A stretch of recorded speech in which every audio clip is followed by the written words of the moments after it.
Alrighty, we should be good. There we go. Chamoy, chamoy, chamoy. Hello, everyone. Welcome back to the Icy Spicy Tournament number 3. I know, crazy. But we're here, gamers. Hello. Hope everyone is doing absolutely fantastic today. We are here for more awesome VGC matches. It's going to be a grandiose time to be competing with one another. I cannot wait to begin all of this. We are going to try and, have a good set of matches, because I know Worlds is going on right now, and I know some of y'all are probably watching Worlds instead. Well, don't worry. We are going to have just as beautiful matches as Worlds today. Trust me. It'll be great. It'll be fan-flippin-tastic.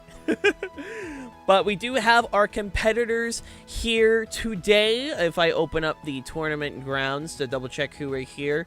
We are here joined by... If I can grab it real quick. Hello, Lucas. Can't wait to gamble on these players. Hey, on the Twitch side, we got channel point predictions, so don't worry. There'll be plenty of gambling. We have round 1, which is Kennedy versus Pearl. Round 2, which is Jessica versus Brandon. Round 3, which is Genthis versus Valentine. And round 4, which will be Yoshi versus Duster.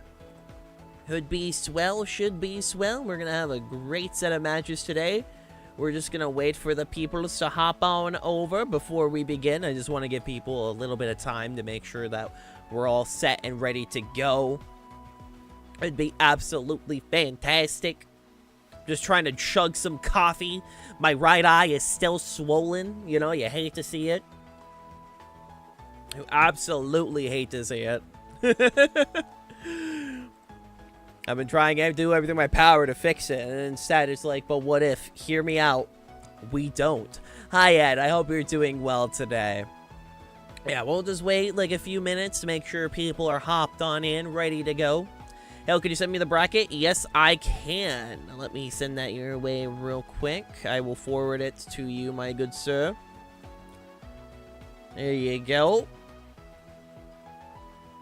Alright, make sure we also got that open there. Yo! Silver with the 57 months. Let's go! I don't have alerts set up on this layout for obvious reasons, but thank you so much, my dude. I appreciate it. I appreciate it. I know, I'm so small. I'm so small. I'm so small in my little box in the corner, in my commentator box. You know, they just shoved me in here and then told me to yap, and I'm really good at the yapping part. That's what I'm absolutely great at. I do enjoy, like, a little bit of yapping in the morning. Especially when my right eye is still very much closed, and my vision is very hard to see still. And it's a little bit distracting. Like a tad. Like a wee bit distracting. Just a wee bit. Yeah, we'll wait 3 more minutes and then we'll begin on up. While we're waiting, though, I can go through the team sheets. I know, give you guys a little teaser about what we're about to encounter. Hail stuck in a little box. Quick, break your screens with a hammer to free them. True. So it is going to be Kennedy versus Pearl. Hello, Rebecca. I do consider myself a nerd quite a bit. I know, crazy. If we hop on over here, we have the starting, which is Pearl, who's going to be using Charizard Y, Mega Floette, King Gambit, Garchomp, Whimsicott, and Basculegion. And then if we hop on over to Kennedy's team, Kennedy will be using Mega Absol, Mega Floette, Sneasler, Garchomp, Volcarona, and Goldango. So it should be a very interesting matchup, to say the least. We do have some very interesting mons that will be competing today, so I am looking forward to seeing those out. Because, like, you know, you could watch Worlds. I mean, that's very much an option you could be doing today. Or you could watch some more interesting tournament where we have, like, a Mega Houndoom. Don't you guys want to see that? Don't you guys want to see the funny dog? I want to see the funny dog. That's what I thought.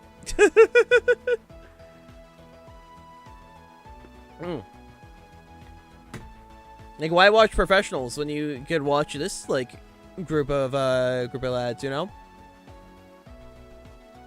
We also gonna have predictions going today. So you guys are gonna be more than able to gamble, so it should be swell. Because trust me, wait, listen, you gotta have the ability to bet channel points. That's all I'm saying, alright? If we can't have channel point predictions, then, like, what's the point? I'm just saying. Gotta have them. Don't worry, Hale. Anyone who watches professionals wouldn't be on this stream. Shit, dude, you were so right with that one. You just took a knife and jammed it into my heart, but you are 100% accurate with that, so I can't even be mad necessarily. We got 1 minute to go. It'd be good. Splat, the next update is going to be on the 8th. That's when the season ends and MC begins. Also, sorry for hitting my microphone there. But yes, MC will be beginning on the 8th of September. So we are about 12 days, or 12 or 11 days away from the next update. So you don't have much longer to wait. Don't you worry, don't you worry. And now... Alright, Pearl and Kennedy, if you two could hop into table 1, we'll be all set to go. Good luck and have fun, you two. Alright, gamers. Let's watch this wonderful match. This absolutely glorious match between Pearl and Kennedy. I'm fixing my device. You got, like, plenty of time. You got plenty of time. We're going to sit back, relax, watch some awesome matches today. I'm going to be trying, like, to fluctuate my commentary style. Just figure out, like, what's our best way to approach commentary. Channel point predictions are up, ladies and gentlemen. If you guys do want to bet your channel points. I know, if you guys want the ability to throw more stuff in my head, you guys could, like, now do that. Don't you want to throw more stuff on my head? Yeah, that's what I thought. Also, hell yeah, Lucas. That's awesome, dude. I'm very curious to see what they're going to add in MC. You know, I am very curious. We'll figure that out in due time. Yeah, look at these two. Okay, now you're just being rude. You can't even see them here. You're still throwing stuff, bruh. Anyway, you can't even see them and you still threw stuff at me, bro.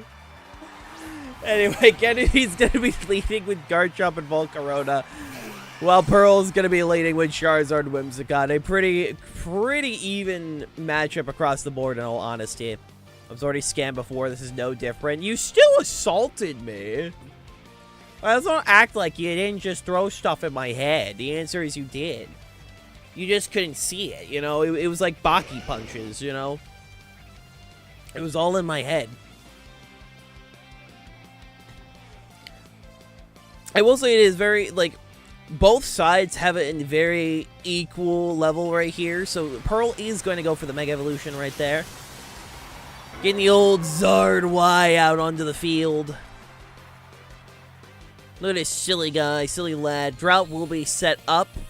Immediately, Whimsicott is going to go for the Tailwind. Hello, Sonia.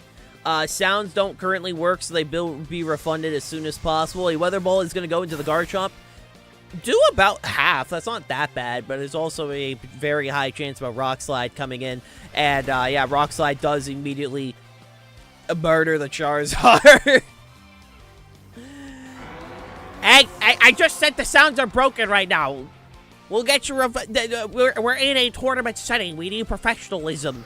Anyway, another Tailwind is going to get set up on their side. Alright, let's have a little bit of class right now. We'll get you guys refunded. It's all good, Sonia. Thank you for the 480-watt streak. Basculation is going to be coming out on the side of the field. Staring down that beautiful Garchomp and that absolutely wonderful Volcarona. I'm pretty sure that is bulky Volcarona as well. Because I believe this is honestly close to... It's about close to what I think Kennedy brought yesterday in our match, well, our match yesterday, so... Pretty sure it's the exact one. I know, it is kind of... Sonya's dedication to the watch streak is wacky, but I respect it. Alright, Kennedy is going to swap out the Garchomp, bringing out the Sneasler. Probably anticipating a last respects or something along those lines. Volcarona is going to have a protect going up to make sure that if a Wave Crash does go in, it will be blocked. Flip Turn has been blocked as well. Whimsicott going for a Moonblast onto the Sneasler slot. And doing respectable damage. 40% from a Whim onto a Sneasler ain't bad at all. You know, that's about a 3-shot from what's usually considered a support mon. So, hey, ain't bad at all. Whim's gonna go for a protect right there. Okay, I'm not that bad, alright. The fake out will be blocked by the Whimsicott as Flip Turn does go off on the Sneasler, actually. The Sun does reduce the damage as that would have picked up without Sun, but still, like, respectable enough. And Queen Gambit, gotta get the pronunciations correct, is gonna be brought out. Fiery Dance does get blocked. Both attacks on Kennedy's side getting blocked by the Whimsicott, so very good use of Protect right there. I will say it is interesting to have a King Gambit stare down a Volcarona and a Caesar in the Sun. Protect will go off right there, which does block the Encore. We have Sucker Punch going into the Volcarona, doing pretty big damage, being a critical hit. But Flame Body will burn the Queen Gambit, which is quite unfortunate. Citrus Berry will bring Volcarona's HP back up as well. Fiery Dance connecting into the Whimsicott, meaning that Basculegion will be brought out. Another critical hit. Crits for both sides, apparently. Holy. Not putting Pearl in the best of positions, but still not impossible. As we all know, Basculegion is an incredibly dumb Pokemon. So, hey, you know, anything's possible. Just gotta get rid of those Drought turns, which there's about, I believe, there is one more turn of Sun. Yes. There's one more turn. So anything is possible at this rate. I don't remember saying this before, but your HUD layout is amazing. Good job to whoever made it. That was Songo. Songo made the tournament layout, and she did an absolutely fantastic job. Queen Gambit is going to go for a Protect right there, blocking any attack going off. Rage Powder going into the Volcarona, redirecting attacks. Last Respects will go into the Volcarona, knocking it out. No Flame Body gets triggered, thankfully. Songo is very talented indeed. Close Combat does get blocked, leading Caesar there, and with the Sun going away, any Water-type attacks that the Basculegion wants to go for will no longer be reduced in damage. I am going to double-check the item, though, on the Basculegion, just to see. The Basculegion is Choice Scarf, so it actually is locked into Last Respects, so it is going to come down to just clicking Last Respects and praying, which, I mean, is an actual strategy that does exist. Left on 1 HP! The bird making it so it lives. Last Respects will go in, knocking out the Garchomp. It is now down to the Sneasler. Close Combat going into King Gambit. It is looking like Pearl will be able to take this out. It all comes down to the final turn. Will the Sneasler be able to take out the Basket? Never mind, I forgot there's another Pokemon in the back. It is indeed a Floette. Sorry, I forgot, chat, that there was a Floette in the back. Floette is going to go for a Protect right there. We'll have to see if Pearl manages to call that out. It does get blocked, meaning a little bit of chip with the Dire Claw will connect. Does it proc a status? No status has been procced, meaning that another Last Respects will go in. And if it picks up the KO on the Floette, Basculegion will be able to survive another Dire Claw. Floette is going to go for a Mega Evolution. And we stare it down with this intimidating flower. Last Respects will go in. And it picks up the KO! It is now just down to the Sneasler once again. Dire Claw goes off. Does it proc a status? No status was procced! It will now just come down to Sneasler Blast trying to knock out the Basculegion, but Basculegion manages to take it out. Meaning Pearl will be taking game 1 of the best of 3. I will be fully honest, I kind of forgot that Kennedy had the Floette in the back. That is my bad. Listen, with the power of Basculegion, anything is possible. That Pokemon is a silly goober. A very, very silly goober. I mean, you can win matches by just losing all your Mons and then clicking, you know, last respects. It's a very balanced Pokemon, I know. Extremely common, Basculegion W. Basculegion is a Mon of all time. Same with King Gambit. Same with Sneasler. There's a reason why these three are like a core, you know? There's a reason why when team building, you need usually one of the three. Unless you're running something else. In which case, I don't know, I feel like you should still consider running either the King Gambit, the Sneasler, or the Basculegion. Entering in game 2, we'll have to see if Kennedy changes anything up. We do have the Electro Swing. Good shit. Alright, so about a different lead. We have both Charizard and Whimsicott being sent out here. We'll have to see what is the approach here, because either way, this does look like a decently free Tailwind for Kennedy here. If Pearl doesn't manage to, like, call out the Fake Out. Hello, Shin. I hope you're doing fantastic. It kind of just comes down to which one is going to... If Pearl will play it safe, just protecting both Mons. If it'll end up being just trying to call out which Mon will get hit by the Fake Out, we don't know. Charizard does have a decent matchup into both of these, though, since neither of them have, like, a Rock Slide option. Hi, Orpheus. Hope you're doing fantastic. The Whimsicott will actually go for the Protect. Actually, it looks like a double Protect. It does. Playing it very safe, which is understandable. Especially in this kind of situation. It is most likely just going to be a Tailwind turn, so... Whim can set up their Tailwind afterwards, no problem, so it's probably not that big of a deal. The only real downside is the fact that Sneasler will be able to outspeed and pretty much take out whatever it really wants at this point, because it will be the fastest Mon on the field. We'll have to see. Good choice, Orpheus. I'm hoping to see that movie tonight. Hopefully. Fingers crossed. I do want to see it. I will be seeing it in theaters, so hopefully tonight. Kenny will be swapping out Sneasler, actually bringing out the Garchomp, probably predicting a Heat Wave. That does mean that they will have a pretty free Heat Wave, which is a 10% chance to burn, so we'll see. We'll see. Volcarona's going to go for a Protect, using up one of the Tailwind turns. Actually going for an Encore. Decently smart there. Heatwave will get blocked by the Volcarona. We'll go into Garchomp.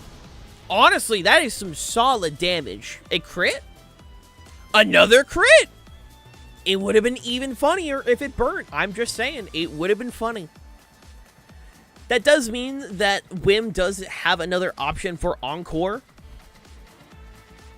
being the Volcarona, which could be devastating for it. And at this point, if Tailwind is set up, I believe Garchomp will be able to outspeed and pick up the KO with a Rock Slide. We'll have to see what Kennedy and Pearl come up in this situation. A Tailwind will go off.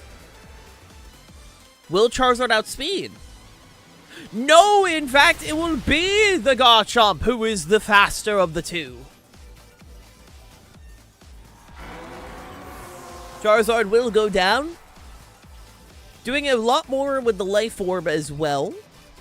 Fire Dance will also connect, doing a double KO. Meaning Pearl is already down to their last two Mons.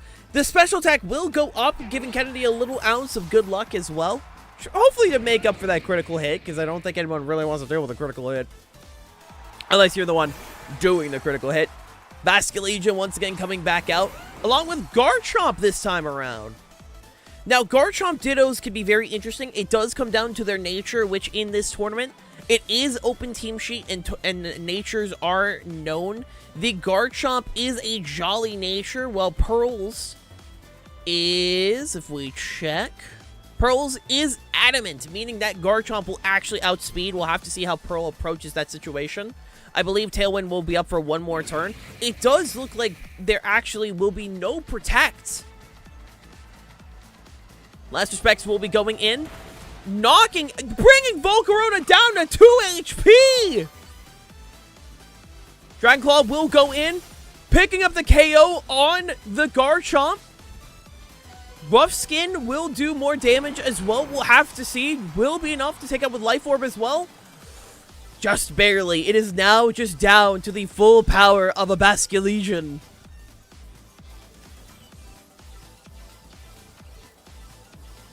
We will have to see. Last Respects will go in, picking up the KO there. A Dragon Claw does connect into Basculegion, doing quite a lot. It does knock out as well, meaning it will now just be down to both Sneasler and whichever the final mon is going to be. It is Mr. Fish versus the world. It's actually the Absol! Absol will be staring down the Basculegion this time around, which is probably Kennedy's better play between the two, as Absol has the type advantage over the Basculegion. I believe also does have access to Sucker Punch. Absol coming on in. The Absol does, in fact, have Sucker Punch. It does connect and picks up, meaning it is now 1-1.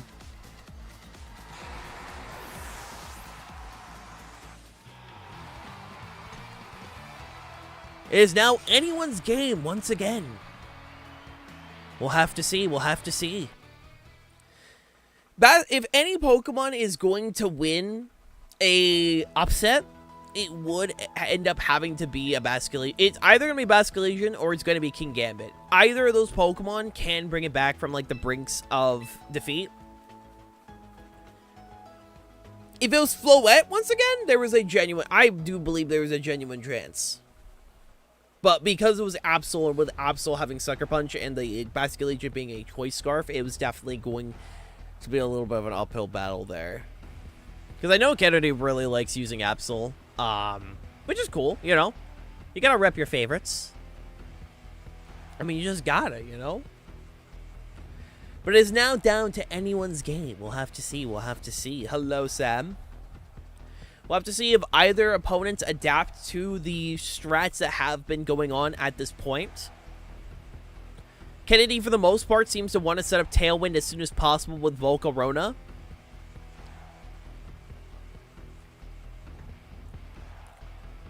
Well, Pearl has mostly been going for the Charizard Whim lead. We'll have to see if that gets changed up a bit here.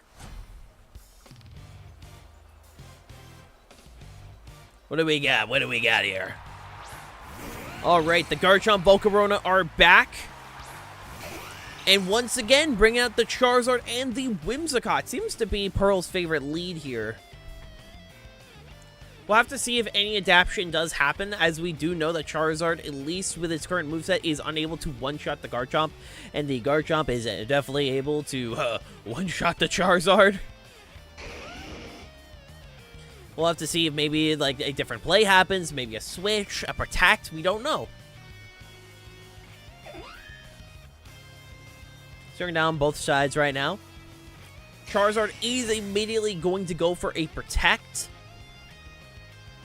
And Whimsicott actually going for a Moonblast onto the Garchomp.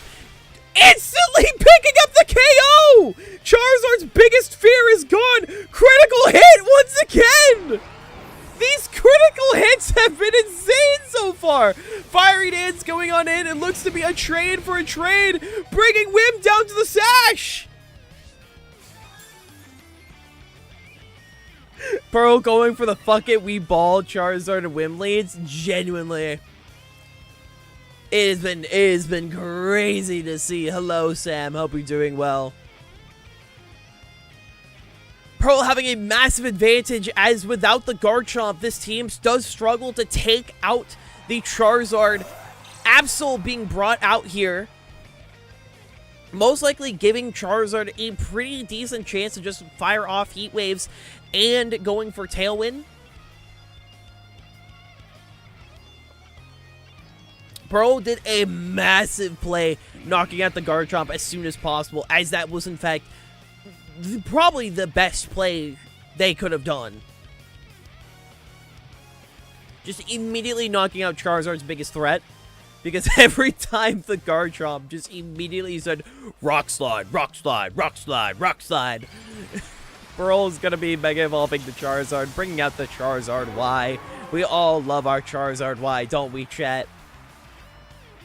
Staring down the Absol, who is not gonna Mega Evolve, actually. A Protect will go off. It looks like the Absol will also be going for a Detect. We'll have to see. Is a Heat Wave being used? Heat Wave is the move of choice. Most likely Kennedy is going to go for a Tailwind, is my assumption. Doing pretty decent chunk onto the Volcarona. Most likely picking up the KO after a second Heat Wave. Tailwind will go off. Hello, Plasma. If you want to keep up to date with tournament announcements, we do actually have a tournament roll over on our Discord server, which you can obtain in the channels and roles if you would like to be updated with future tournaments, as we are bringing back monthly tournaments. Sucker Punch will connect into the Charizard, doing over 50. Holy. Tailwind will be set up right there. Heat Wave going off. Picking up a double KO! We've recorded to Mega. Oh, bringing it down. Kennedy does forfeit, meaning Pearl is moving on to round 2. Good plays, ladies and gentlemen. We're going to hop on over here to see what's going on. All right. Hello, Kennedy. Hello, Pearl. You two may speak hello, if you... Hello, good game. Hello. So, the Charizard Whim lead 3 times in a row is... That crit was diabolical. Yeah, it was. Genuinely, that crit, like, just seeing it go off and immediately take out the Garchomp, I'm like, ah, so Charizard gets to play the game now. Yeah. Oh, so I'm assuming a misclick happened, Kennedy, when it came to the Absol. I mean, even if I megaed, the Sucker Punch wouldn't have KO'd anyway. How much does the Sucker Punch usually do? Like 75%. Ah, gotcha. I'm going to assume you're waiting for Z in that case. Let's hope so. Hey, you only have under 2 weeks. You only have about that much till, presumably Z. You know? That's assuming they even add the Z megas, you know? I'm assuming they would, you know? Otherwise, we have like 3 new megas in the next term. I don't know what MC's looking like. Either way, I do respect the decision for the Absol. It did seem to help you at least. Honestly, if I had just bought Absol Game 1, I would have just won. I think so. I believe it, especially with the Basculegion at the end. My Floette is reasonably defensive, so I was surprised that Hokode. Yeah, no, it seemed to be a very, very strong. It's because they had the 3 death boost. Yeah, that's like 150 base power stat, but still. Yeah, you know, 150 base power stab off Basculegions, presumably very high attack stat, mixed with with adaptability. I mean, that's gonna adaptability adamant. Yeah, it's gonna do quite a bit. So, but either way, you bring it to game 3. Hey, you can never complain about that. That was some good stuff right there. That was very fun to see it happen. So like I said, Kennedy, honestly, I'm surprised I did that well into the matchup, and I'm surprised I didn't see Floette once. Yeah, no, Floette didn't really get to do anything. If they had bought Floette, the first 2 games, I don't even think I could have killed it because the only thing to hit it was Sneasler. You had Sneasler and you also had Golden Go on your team, so I was just like, oh, that's if you bring I mean, if one you of think those. if you think I'm bringing Golden Go into Charizard, Well, you could have been like from what I was saying is that you were relying on Garchomp to rock slide him out, and then they would have free roam. That is true. That is true. Oh, but yeah, no, thank you so much for tagging along, Kennedy. Like I said, make sure to hit me up to get your shiny for showing up. Thank you. GG's. GG's. And Pearl, you'll be moving on to round 2, and you'll either be facing down, if I double check, you'll either end up be facing down Jessica or Brandon. How are you feeling going into that? Honestly, didn't think I'd win round 1, so I'm feeling pretty good. Hey, man. Hey, This well, is a team I made yesterday, so. hey, Charizard Y Floette works for a reason, you know? So, either way, it should be a grandiose time. Good luck to you in round 2. Thank you. Of course, of course. Also, welcome in the night. Hope you're doing fantastic. Which role do I need to be notified? If you want to be notified for future tournaments, it is the tournament role. Just grab that one, and pretty much I will ping it when there are plans for upcoming tournaments and things like that. So by all means, feel free to grab that one if you wish to be notified. Next up is going to be Jessica versus Brandon. Let me ping Jessica to let her know that she's up. Let me do that real quick. Predictions are also up on the Twitch side if you guys want to put in for channel points, you know, a little bit of betting, you know. Just a little bit, you know. A little bit of gambling. Let me just do that. Awesome. Brandon, also hop into table 1. Should be an interesting round 2, and I wish you 2 best of luck. Make sure to deafen and mute as well. Oh, Brandon's not even in VC. Okay, well, I'm assuming Brandon's just listening on it. I see them preparing, which is fine, you know. Either way, I appreciate it. Yeah. You're good to hop into table 1. And ready up. But while we're waiting for them to hop on in, let's go check out their teams. Let's see what we're about to face down. So Brandon will be using a very interesting team indeed. Brandon will be using a Starmie, Hisuian Arcanine, Mega Chimecho, Vileplume, Dragonite, and Mega Raichu Y.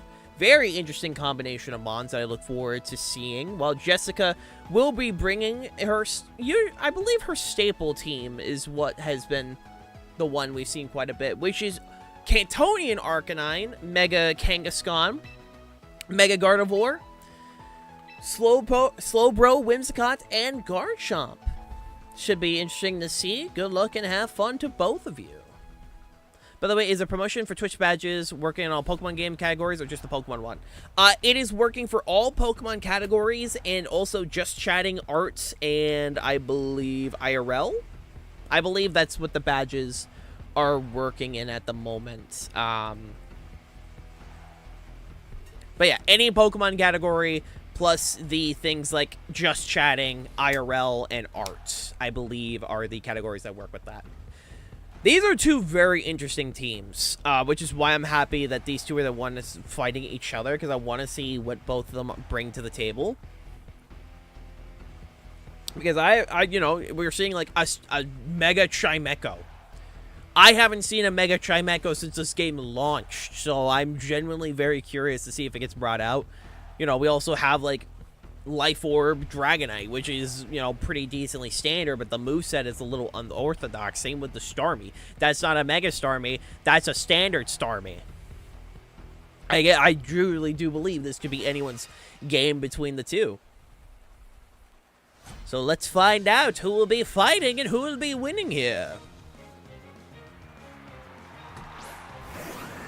Alright, Jessica will be leading with the Kangaskhan and the Whimsicott, while Brandon will be leading with Starmie and Dragonite. Yeah, I do want to bring in co-casters eventually. Like, I'm not trying to be, like, ultra professional when it comes to casting. You know, like, I like to think I'm decently lax, but, you know, eventually I do want to bring in co-casters. It'll be fun. It'll be fun. You know, at some point.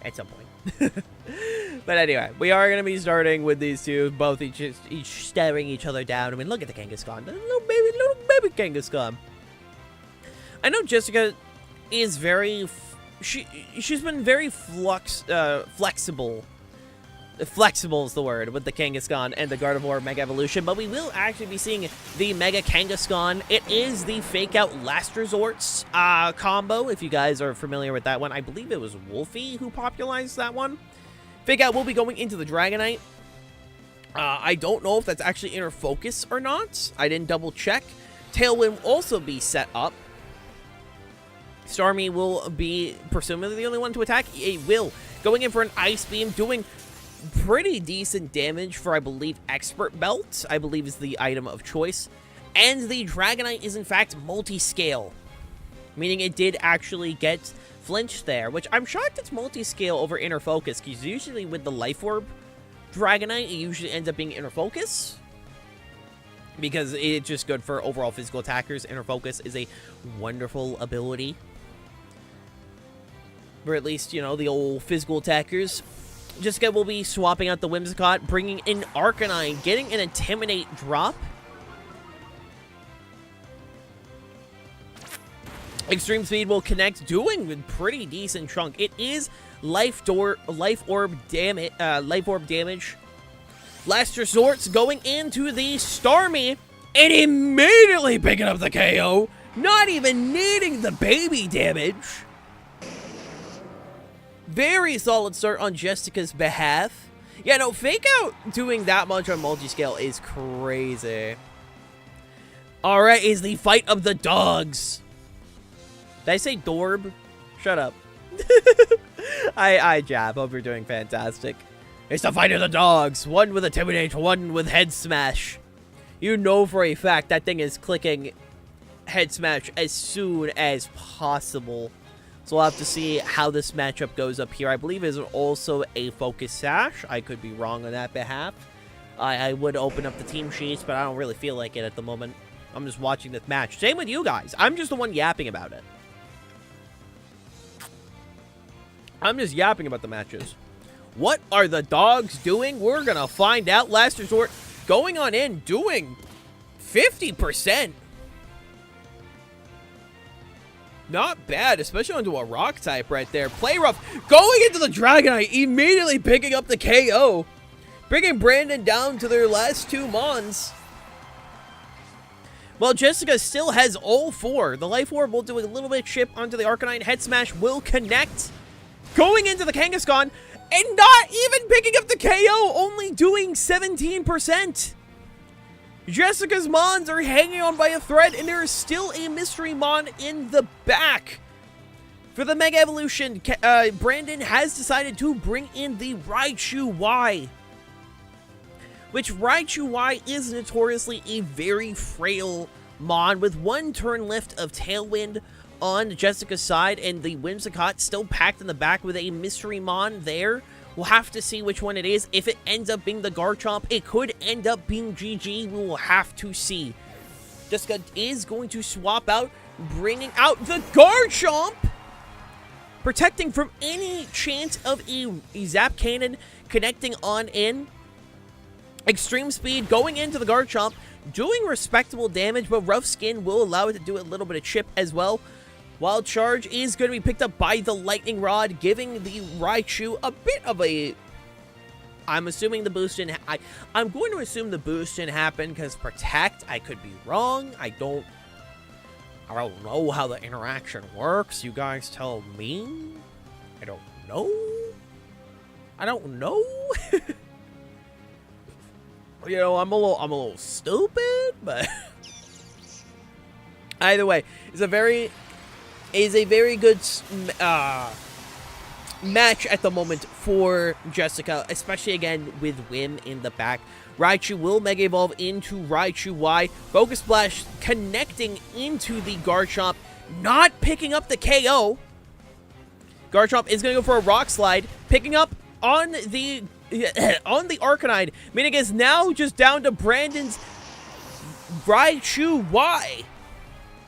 Flare Blitz going on in, picking up the KO, meaning game 1 is going to Jessica.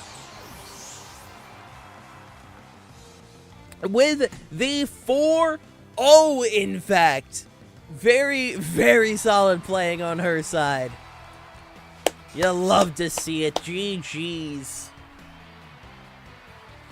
Again, this was a matchup that I was very interested in. Just again, with the more unorthodox Pokemon. It's why I enjoy doing these tournaments. Because you guys do bring a lot of interesting mons. Whether you guys decide to bring things like a Mega Absol, a Mega Chimecho, frickin', the Houndoom.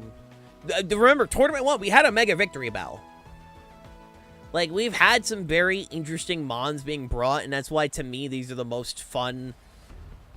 These are the most fun things I can do, because I like to see what you guys cook up, you know? A Mega Zard 3 times in a row. Yeah, leading Zard 3 times.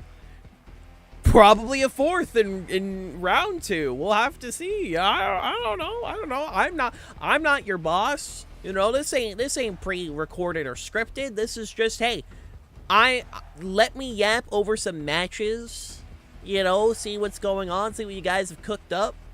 I'll give you guys some shinies and some artwork if you guys tag along,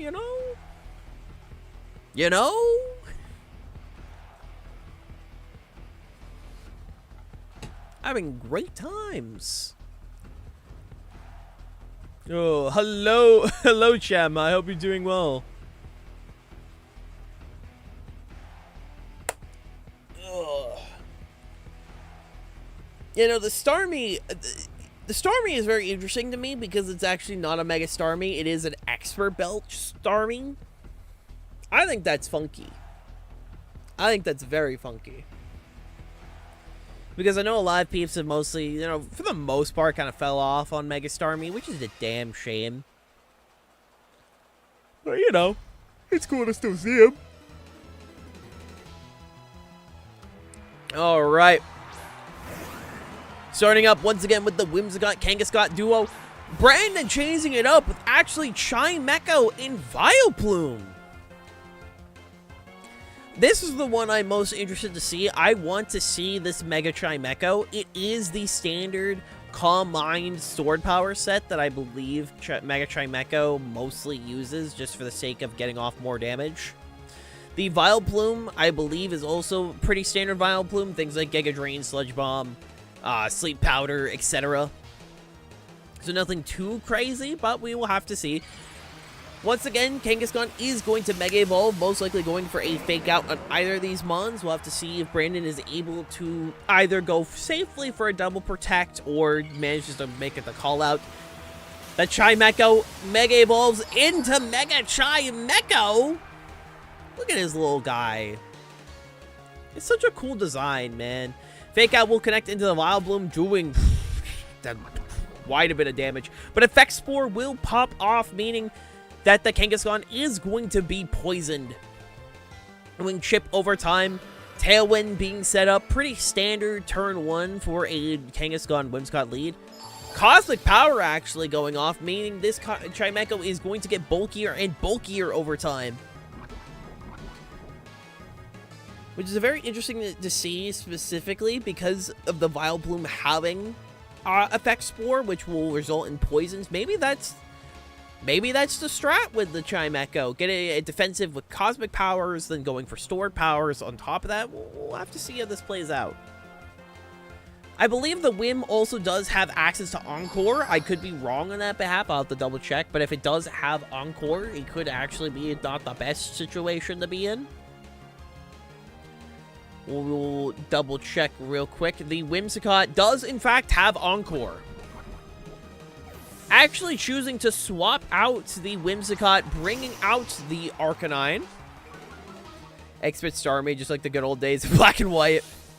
Last Resort will immediately connect into the Vileplume, picking up the KO. As the Chimecho once again goes for a Cosmic Power. getting it bulkier and bulkier and bulkier. While the Kangaskhan slowly goes down in HP, whittling it down more and more. At this point, the sword power is going to hurt. No matter what ends up happening here, that sword power, which is waiting in the back with the Chimecho, is going to do some damage. Hi, Toast. How you doing? It is going to do quite a bit of damage, we'll be honest here. For those that aren't unfamiliar with sword power, is an attack for every stat increase a Pokemon has. It gets 20%. It gets a 20 power boost in it. Hello, Tofu. I hope you're doing fantastic. Pixel immediately swapping out the Kangaskhan, bringing in the Garchomp, which Chimecho will have an easy time dealing with. It is a Levitate Pokemon. Flare Blitz does connect into the Chimecho, it protecting itself.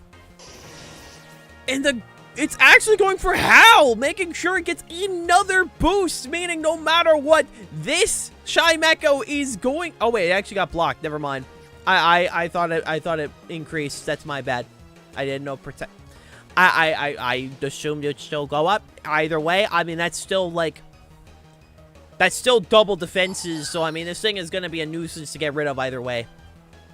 Oh, right, it got intimidated. That's right, that's right. I'm a fool. I'm a fool. I'm a bad commentator. The dog is going to be swapped out now, bringing out the Dragonite. Most likely blocking an Earthquake. Actually, a Rock Slide connecting, doing decent damage onto the multi-scaled Dragonite right there. But that Chimecho ate that. Flare Blitz will go in. Have to hope for a crit. Actually, not bad at all, bringing it down quite a bit. If it manages to survive, it could pick up the KOs on the Chimecho. Sword power going off, immediately going into the Arcanine. And it's left on 1! Even after the boosts, it wasn't enough to pick up the KO. It is at 1%. The Dragonite does have extreme speed, so we'll have to see how Jessica plays around that. At least I believe it has extreme speed. I know the dog does. Did I spread misinformation? Hold on, let me check. Did I spread misinformation? Nope, the Dragonite does in fact have extreme speed. She is going to do the smart play, swapping it out, bringing back in the Kangaskhan. Most likely to tank the extreme speed. It will, in fact, connect. Great call right there. Doing Life Orb damage. Outrage is actually going to connect. Meaning Garchomp is now locked into Outrage, which I haven't even seen the animation for in this game. Sword Power will connect into Garchomp. Doing about 62%? About 62%. Love Just Trainer, not gonna lie. The drip game is fantastic on both of our contenders here. With the Kangaskhan now having access to a fake out opportunity, the Garchomp locked into Outrage. We'll have to see what both of these contenders do. Jessica, honestly, is not in a worse position. Fake out going off, blocking the Arcanine from a potential extreme speed. Outrage once again going in, hitting the Arcanine, and bringing it down to 1 as well! Sword Power will connect. Hitting the Kangaskhan. Bro, everyone's got a built-in Focus Sash today, apparently. Apparently, that's just what's going on. Thank you for the watch streak, Toast. It is greatly appreciated. The plot armor is real. It really is. It really is. Whimsicott's coming out, I believe, having a full sash on it. Gonna double check real quick. It is, in fact, Focus Sash. It does have a built-in one. I wish I had a built-in sash for that crit. I'm sorry, man. Extreme Speed will go into the Whimsicott, bringing it down to 56%. Outrage, once again, knocking out the Arcanine, meaning both Extreme Speed users are knocked down. It is now just down to the Mega Chimecho. Outrage will go off. Giga Drain connecting on in. Doing just a bit of chip. But as long as the Arcanine outspeeds the Chimecho, it should be able to pick up the KO. Flash Cannon will go in, knocking it out. Meaning it is now just down to Garchomp and Arcanine versus Mega Chimecho. Honestly, the Mega Chimecho has been, you know, it's still standing. You gotta give it that. That thing is staying there. Intimidate will go off. I actually don't necessarily know how Intimidate, like, stat drops work with stored power. If anyone has that knowledge, that'd be appreciated. I actually have no idea how it really works. It doesn't have an effect? Okay, noted. I wasn't aware if it had, like, an effect or, like... Garchomp does not end itself in confusion, going for a Rock Slide, having a flinch chance, bringing it down even more. Arcanine goes for the Flare Blitz, picking it up, meaning Jessica is moving on to round 2. Can we get some GGs in the chat? An incredibly close match for a Mega Chimecho match. I'm not even gonna lie. GG indeed. Good games to both Brandon and Jessica. Let's go talk to our contenders real quick. Hello. I believe Jessica is still deafened. We'll wait a second. Hello, Brandon. Hello.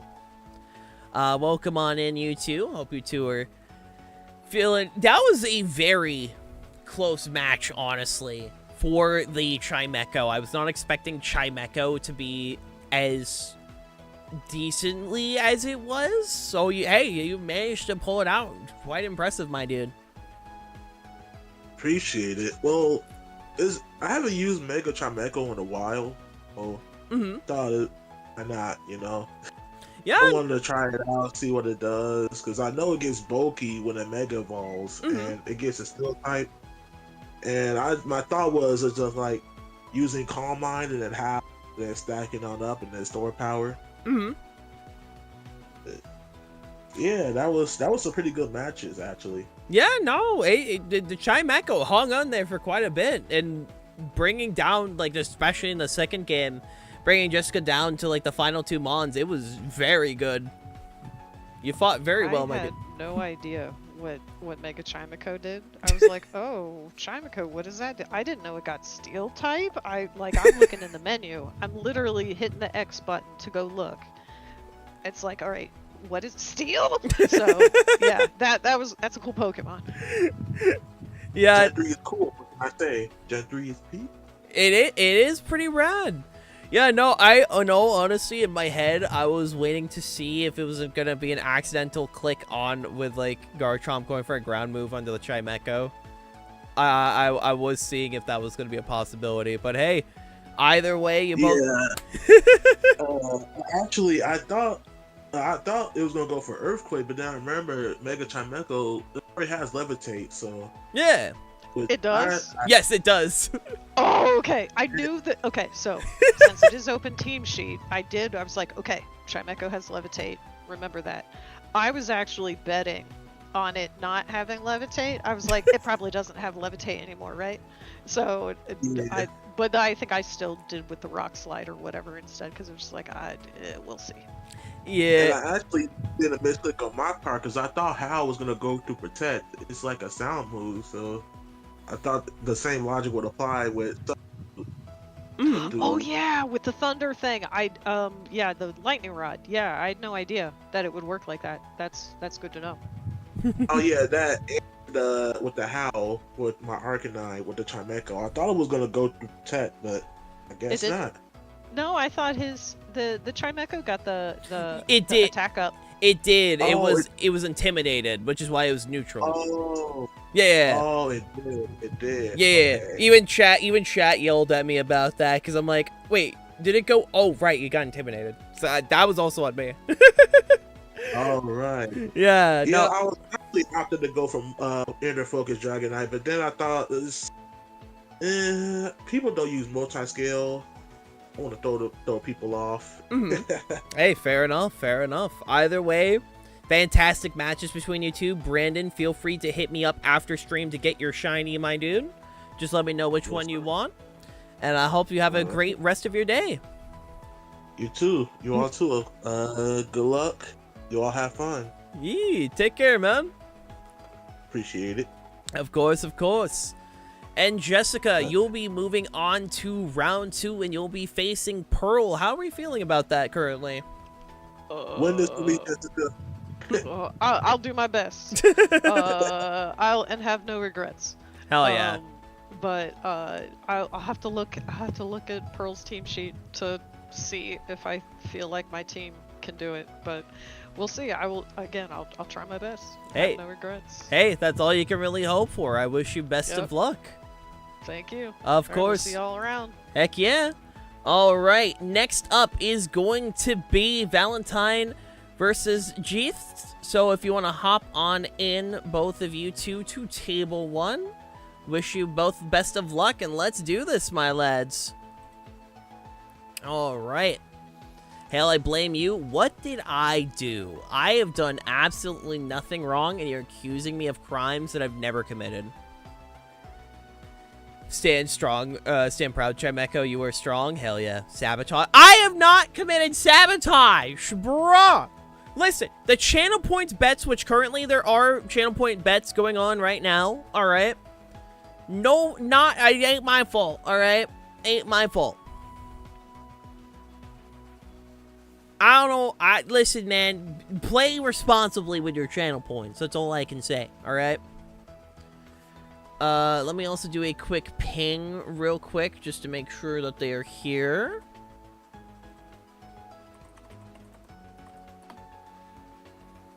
Because I see Valentine in, the table.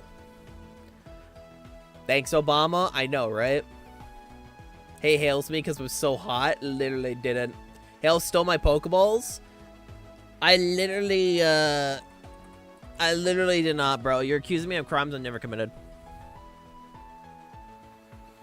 Ugh. Like, I've done nothing wrong, and you're out here like, oh, hell, beat me to death. Ooh, it's like, I literally didn't. I literally didn't.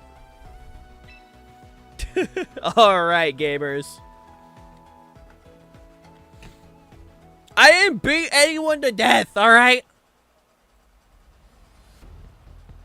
I literally did nothing wrong, and you guys are out here accusing me of this shit. I see how it is. Alright, Valentine is going to be using a team of Mega Raichu Y, Whimsicott, Basculegion, Incineroar, and Sinisha, and Mousehold. Well, excuse me, Geist will be using a team of Mega Gardevoir, Farigiraf, Corviknight, Garchomp, Excadrill, and I believe Mega Tyranitar. Is Geist using Tyranitar? Yes, Mega Tyranitar. You did nothing wrong, and we're indicting you, bruh. Bruh. I literally did nothing wrong. How dare you? WG stands for Wind Grifter. Literally doesn't. Oh, indicating. Oh, well, I'm dumb. I also can't read, but that should be common knowledge at this point. Me being a commentator and not being able to read is crazy. That's all I'm saying. What other gamers do you watch? Well, like other creators? I like Scott the Woz. Hey y'all, Scott here. Dyslexia hits hard. It really does. Hey y'all, Scott here. What's Tyranitar? Bruh, hi Gamma. Anyway. Oh, Tyranitar and Excadrill are going to lead, staring down the Basculegion and the Mousehold. By the way, naming the Mousehold 2 moms is pretty based. We do stand our lesbian couples here. Other streamers, check out Reef Snacks. Check out Chelsea Alora. Check out Melanie the Melon. Check out Parkour Gardevoir. Good stuff. The Mousehold is going to go for a Protect right there. Excadrill doing pretty big damage onto the Basculegion as well. Flip turn connecting in, bringing the Excadrill down to its sash. Already, both Mons having a very high, or very low HP at this moment. Then immediately bringing out the Incineroar. Go check out Mended Pearl too. True. Knocking both these Mons down. Dragon Dance will go off, meaning that the Tyranitar is back to neutral attack, but with +1 speed. As the Incineroar stares it down. It's funny because I, like, never stream. Well, you should, you goober. You absolute goober. When possible. I know you have headaches, and I do apologize for those. Excadrill is going to go for a Protect right there. Same with Tyranitar. Blocking both Fake Out opportunities. The Incineroar actually going for the Excadrill, trying to knock down its sash. Population Bomb going in the Tyranitar, getting blocked as well. Whittling down with the Sandstorm. Sandstorm turns are slowly going to go down for both the Tyranitar and the Excadrill. Eventually, the sand will run out, and it will be not the most fun situation for Tyranitar's special attack, but we'll have to see. Tyranitar actually going for the Mega Evolution right now, giving it even more bulk and slightly more attack as well. It is, by the way, the Dragon Dance knockoff Rock Slide set, if anyone is curious. High Horsepower actually going for the Maushold, surprisingly. Rock Slide going off, bringing both the Mons down. Having a flinch chance, we'll have to see. Citrus Berry is going to go off on the Incineroar. Not doing a flinch. Parting Shot is going to actually connect into the Tyranitar, weaken it down even more. The Maushold not being in the best position. With Valentine having to play on the defensive right now. Bringing back in the Basculegion. Doing even more Chip Sandstorm damage. Sandstorm does have 2 turns left onto the field. The Intimidate definitely didn't help in that situation. But we'll have to see. Tyranitar can be pretty scary at times. It is going to go once again for Protect. Aqua Jet getting protected right there. Rock Slide going off, picking up a double KO. There's about 1 more turn of Sandstorm left. It is not impossible. With the Protect getting, with the Aqua Jet getting blocked, it is going to actually, going to get hit by the Fake Out, giving it plenty of opportunity. With Raichu coming onto the field. Once again, this is a Raichu Y.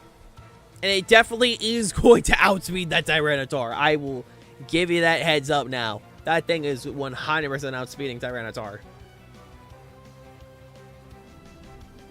Raichu Y, why not? True.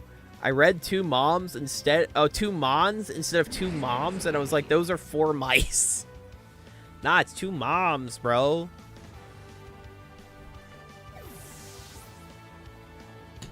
Alright, Corviknight is going to come on in, taking the spot of the Excadrill. Raichu Y getting popped off. Raichu Y currently is actually the fastest Mon on the field as well. Fake Out connecting with the Corviknight. Focus Blast going on into the Tyranitar. Doesn't pick up the KO. Instantly knocking out the Tyranitar, meaning no more sand.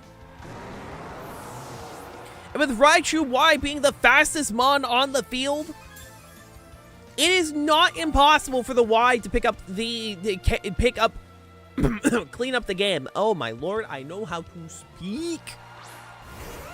But with Garchomp coming on in, it is not going to make things easy, as Garchomp has a Corviknight on the side, meaning it can just go for Earthquake spam if it wants to, with no real downside. Staring down this powerful duo right here. We'll have to see how Valentine deals with it.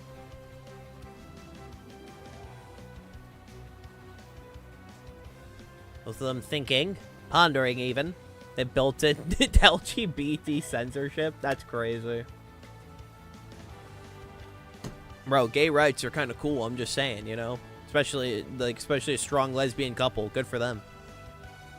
Or 2 gay men, also quite powerful. Good for them. Love is love, man. Love is love. Cheers. Cheers, gamers! Focus Blast is going to go into the Garchomp, doing about 52%, actually lowering the special defense as well. But with an Earthquake going off, will Raichu survive it? Unfortunately, picking up the double KO on both of those Mons. Game 1 is going to go to Geist.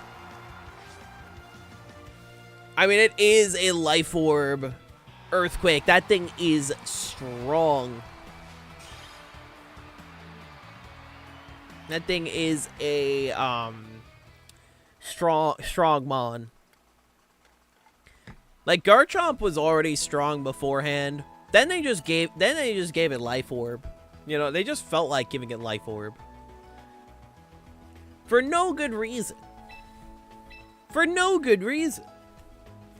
And we still don't have the Assault Vest or the Covert Cloak. I'm just saying, if they don't make a dope announcement at the end of Worlds, what's the point, alright? Give us a cool announcement. I expect a cool announcement at the end of Worlds for Champions.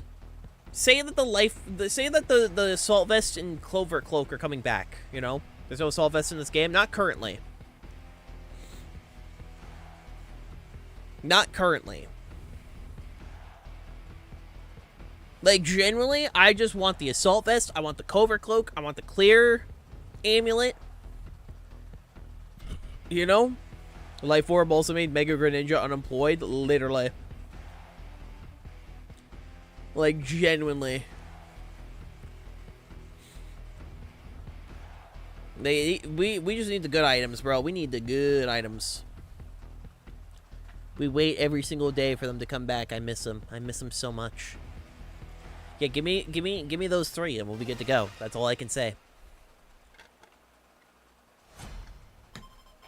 All right. With game 2 up in the air, Garchomp Corviknight lead with Basculation Whimsicott once again. Actually, no, there was no Whimsicott last game. That's my bad. That's my bad. I forgot. There was no Whim. It was the Maushold. Me holding my Garchomp a Life Orb, go do a crime, actually. Come on, do a crime. Yeah, it was the 2 moms instead of the smiley face, you know? Honestly, a pretty solid lead on Valentine's part. And a very oppressive lead on Geist's part, just simply because Garchomp and Corviknight are such a strong duo together. Garchomp is going to go immediately for a Protect. With a Tailwind being set up right there. We'll have to see if the Corviknight is the target. It is, in fact, the Corviknight. Doing massive damage for a flip turn. Like, genuinely very impressive damage for flip turn. Bringing out Gun immediately. And square up against the Corviknight. Brave Bird going on in. Will it pick up the KO? It will not, and it will in fact bring down to the Sash. I want my British Abomination fish back. Give it time. Give it time. We do know that a Focus Blast will do about 48%. And with the Garchomp using Up and Protect, it is actually quite vulnerable in this moment, as any Encore or Moonblast going into it will immediately nullify any effects that it potentially will do. With a Raichu staring down the Corviknight with murderous intent. We'll have to see how Geist deals with this, as Valentine does currently have the offensive. Garchomp will immediately get swapped out. Very smart. Bringing out Excadrill. Actually doing a full double switch, bringing out Tyranitar as well. This will break Whimsicott's Sash and make it so Excadrill will be the fastest one on the field. Focus, yeah. I almost said Focus Blast. The Raichu going for the Mega Evolution. Ah, true, Pearl. True.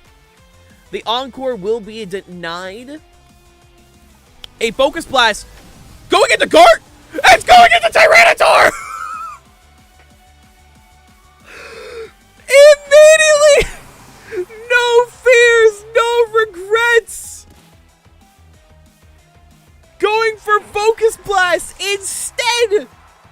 Zap Cannon! Instantly knocking out Tyranitar, denying Geist of their Mega Evolution! With the Basculegion being brought back out and Corviknight, this is immediately putting Geist on the defensive. Corviknight already at low HP with the Excadrill staring down. A phenomenal call on Valentine's half. Phenomenal call. Like, that is some, like, freaking 3D chess right there. Holy. Immediately swapping it out. Bringing in the Incineroar. Most likely try to help out with the Excadrill. It will be bounced back with Mirror Armor on the Corviknight side. But the Intimidate will connect onto Excadrill. Flip turn, bringing Excadrill down. We'll have to see. As because it is going for flip turn, it will immediately be swapped back in. If the wrong call is played, it could immediately knock out the Raichu. But if the right call is made, it could be a massive play. We'll have to see. In fact, is going to go for the Incineroar slot. Citrus Berry going off, and with Fake Out pressure, Roost will go off on Corviknight. But it does not matter, as the Fake Out is going to threaten either a wasted turn of Sand or a weakened or a KO'd Excadrill. I almost said weakened. I don't think you can weaken a corpse. I'm pretty sure at that point that's a corpse. Generally at this moment, Valentine is in a massive advantage with a, I believe, weakened Garchomp in the back. Or not weakened. I think it is full HP. I could be wrong. I think it is full HP. But we will have to see. Definitely adapted immediately to the Sandstorm structure that Geist is using.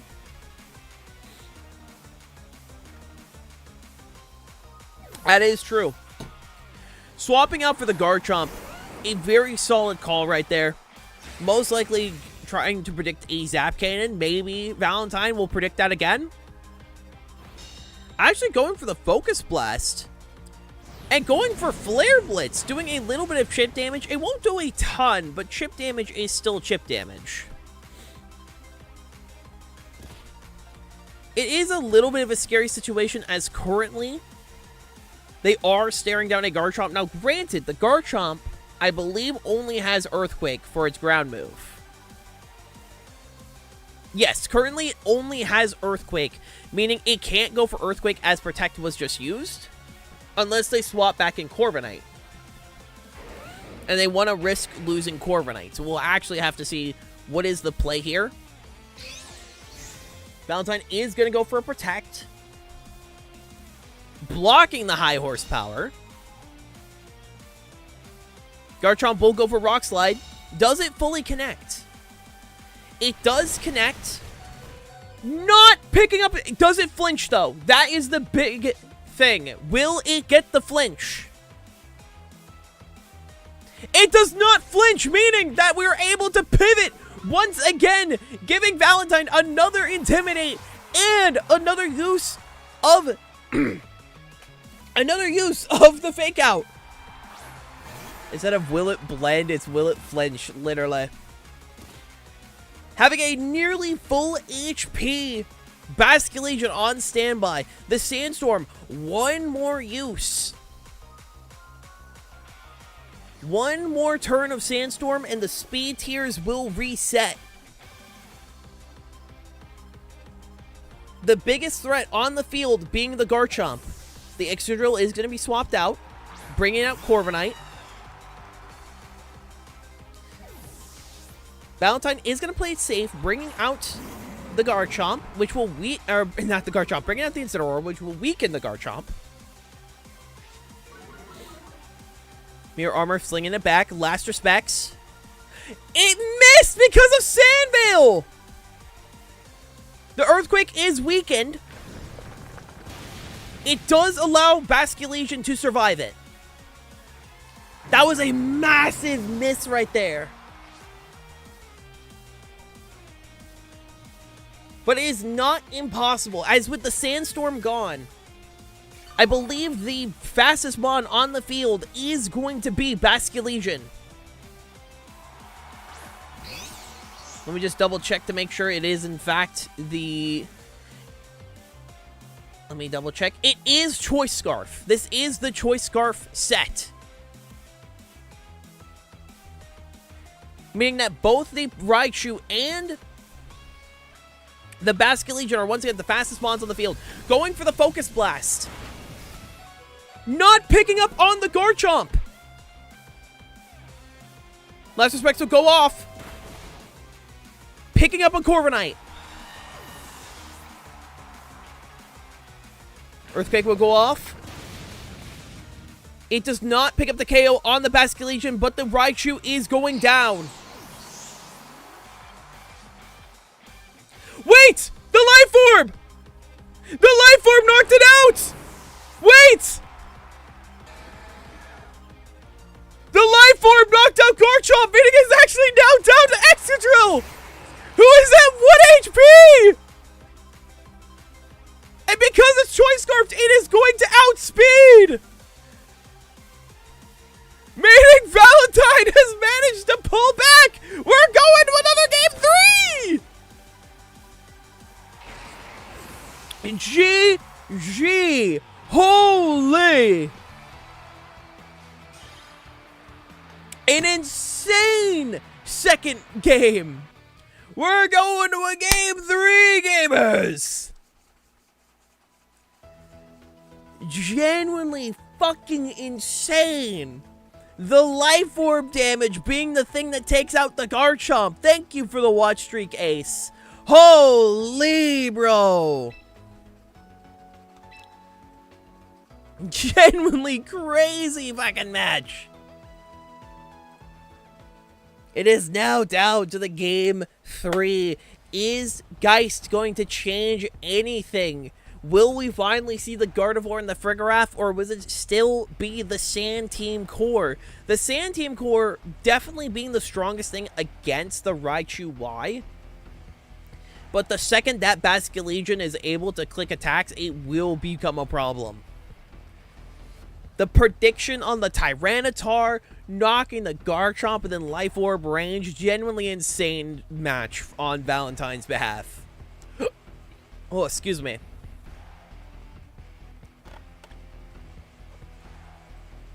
Genuinely insane. With speed tiers marked down, it is probably also going to be easier to play around it. That Focus Blast was so nasty. Literally doing a Focus Blast into the Corviknight slot and swapping into Tyranitar was like the craziest shit I think I've seen in a second. Genuinely insane. We will actually see the Farigiraf this time around. Yeah, either way, it was going to most likely pick up the KO, but the fact that it managed to do that is crazy. With Farigiraf onto the field, it will protect Garchomp from any Encore shenanigans. Let me check in on over here. If we quickly pull out the old team sheets here and just double check. The Farigiraf does have access to Trick Room and Helping Hand. Wave Crash immediately connecting and just barely pick up the KO on the Farigiraf. The Farigiraf is also Citrus Berry, meaning it will heal itself up. Most likely, oh, Moonblast going in, trying to prevent the Trick Room, but it will not be enough. Earthquake going...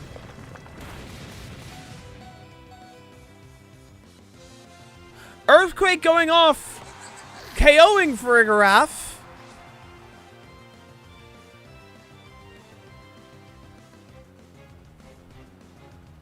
Okay. I was admittedly not the play I was expecting to see. But with Farigiraf down, there is no threat that would go strong on their side. I mean, fair enough. Fair enough, I guess. I mean, fair enough. With sorry, I just, with With the Trick Room threat now gone, it is now down to most likely just trying to get rid of the Garchomp. The fish being swapped out for the Incineroar once again, trying to weaken any Earthquakes that are going to be coming on in. It will be flung back onto the Incineroar with the Mirror Armor. Moonblast going on in. How much damage will it do? Picking up the KO on Garchomp! Another! Bro, the Garchomps today are crit magnets. If I had a nickel for every Garchomp in this tournament that has been knocked out by a Moonblast, I'd have 2 nickels. Isn't a lot. Weird it's happened twice.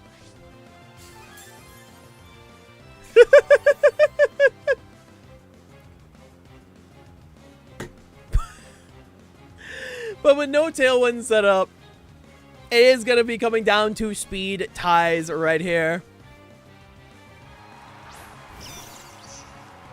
With the Raichu coming out, is actually going to be the Gardevoir this time around.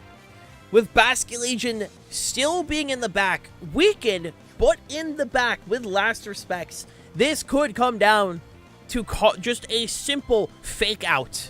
Garchomp is now an example. It really is, bro. Lamau, you guys can't hit the giraffe. This is how you do it, Garchomp. Oh, thank you, Garchomp. Raichu Y Mega Evolving. Protect actually going onto the Gardevoir. Was that called out? Let's find out. In fact, it was. We'll have to see. Does the Zap Cannon? The Zap Cannon does, in fact, go into the Corviknight, immediately knocking it out. Meaning it is now a 1v3 again with the Gardevoir. It's not impossible, to be fair. It is not impossible. Just statistically unlikely, as that is a Choice Scarf Basculegion. But it's not impossible. We will have to see.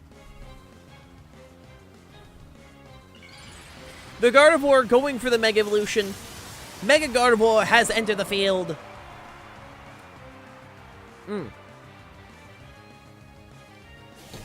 Zap Cannon connecting on in, bringing Gardevoir down to 34%, also leaving it paralyzed. Having its speed, meaning the Incineroar goes first, meaning Valentine will be moving on to round 2. GG to both our players. Genuinely insane matches on game 1 and 2. GG. Alright, let me unmute real quick. Hello, hello. If you would prefer to use whatever you prefer to use for microphone or type, whichever you choose. I'm surprised you even got a single win. You did well, my dude. You did well in game 1. So, I am curious, why the Earthquake with the Farigiraf? Because it doesn't make sense. I mean, fair enough. I was not expecting an Earthquake myself, but I mean, hey, you know what? If that was the game plan, that was the game plan. I am not one to judge. But no, it was, those 3 matches were very strong, especially with the final one being just an absolute, that was like, what, 4 turns? Like a 4-turn match with Valentine? You did fantastic there. Any particular reason why we're going with the Raichu Y?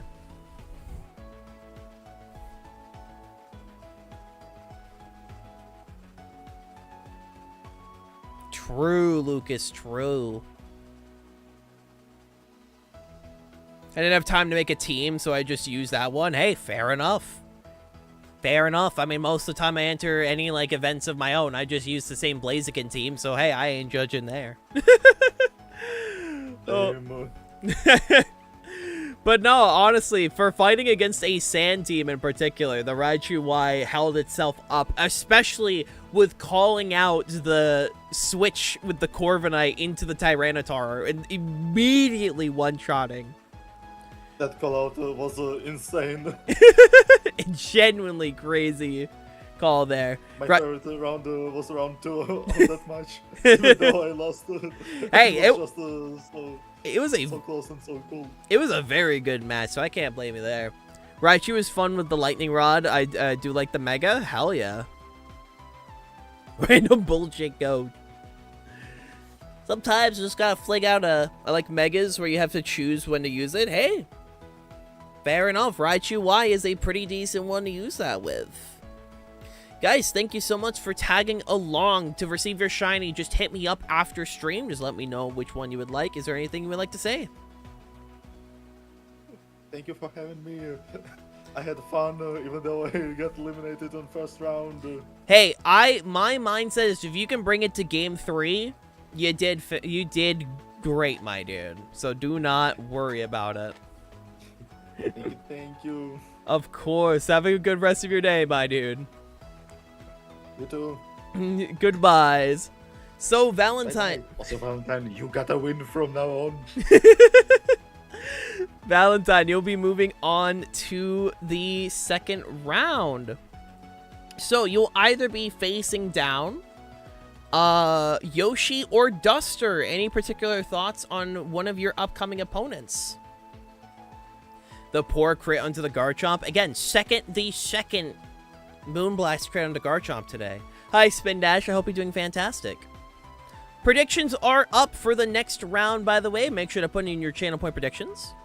I have not looked. I will do my best. Hey, that's all anyone can ask for. We're here to have a grandiose time, and no matter at the end of the day, you get a free shiny. So maybe it's just me. I feel like, you know, that's not too bad. You know, you show up, you help me make content for an afternoon, you get a shiny out of it. That's pretty rad. That's pretty rad. But I will see you in round 2. Enjoy your rest for now, Valentine. And Duster and Yoshi, hop into table 1, please. Thank you so much. Good luck and have fun, you two. You can find the shinies in the tournament grounds, Kennedy. Yee, take care, Gamma.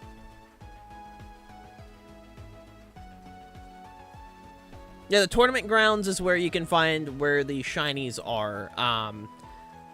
Any of those shinies are up for grabs. The only shiny that I think was taken was the Sneasler. That was taken from Duster. I think it was Duster. Somebody took it for one of the gym challenges. Yeah, let me oh, hold on. Hold on. There we go. There we go. Okay. Let me make sure we got that there. That way Yoshi can hop on in. But now make sure to put in your predictions, ladies and gentlemen. You have a few seconds left to vote who you will do. Oh, what? What? What?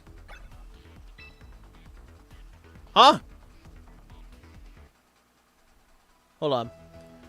I just got kicked from the room. Is the room still open, or did you guys also get kicked? Just type in a chat real quick. Because I just got kicked from the room. So I don't know if it also kicked you guys. I'm still in? Okay. I got kicked from the room. So if you guys could leave that match real quick, I'm going to make a new room. 1 second. I apologize. Let me quickly get this up real quick. Thankfully, my layout beautifully blocks the room ID from chat. So thank you, Songo. I don't know if that was intentional. New room code is posted in the chat for you guys. I didn't even think Songo had that in mind. It just literally conveniently blocks out the room ID. It's actually great. Like, it literally just conveniently blocks it out, you know? I'm excited to have an actual good stab move when Absol Z comes out. I think it's either getting Tough Claws or Sharpness. That's my prediction for Absol Z. I mean, it's also gonna get like Shadow Sneak, you know, and it's either gonna have like what, is it like Shadow Claw and all that.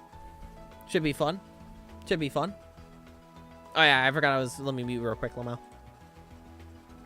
The game doesn't want you to play. I'm not playing today. I'm commentating, bro. I'm commentating, man.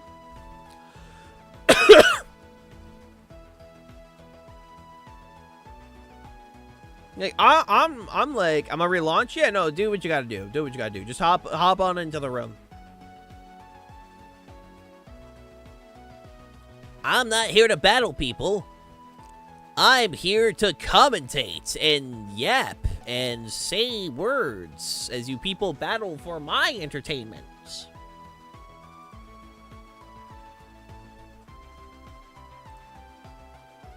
You know, it's all good. Do what you guys need to do.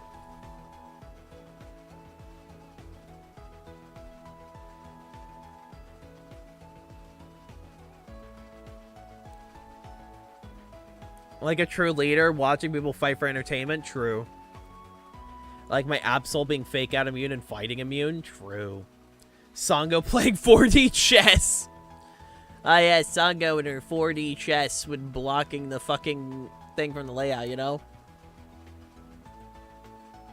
Again, I don't even think that was intentional. It just conveniently worked out. Which I'm not complaining, you know? No, I hope Absol Z is good. I really do hope.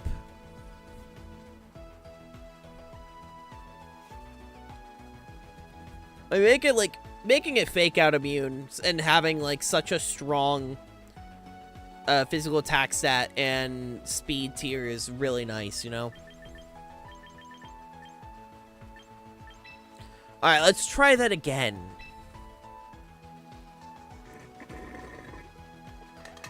I will make it good. Hey, fair enough. Alright. We have a very interesting team right here, ladies and gentlemen. We have Yoshi's famous Mega Houndoom team with Mega Houndoom, Whimsicott, Garchomp, Torkoal, Sinistra, and Milotic, and Duster's Mono Ghost team with Sinistra, Annihilate, Mega Golurk, Basculegion, Hisuian Typhlosion, and Gold Dingo.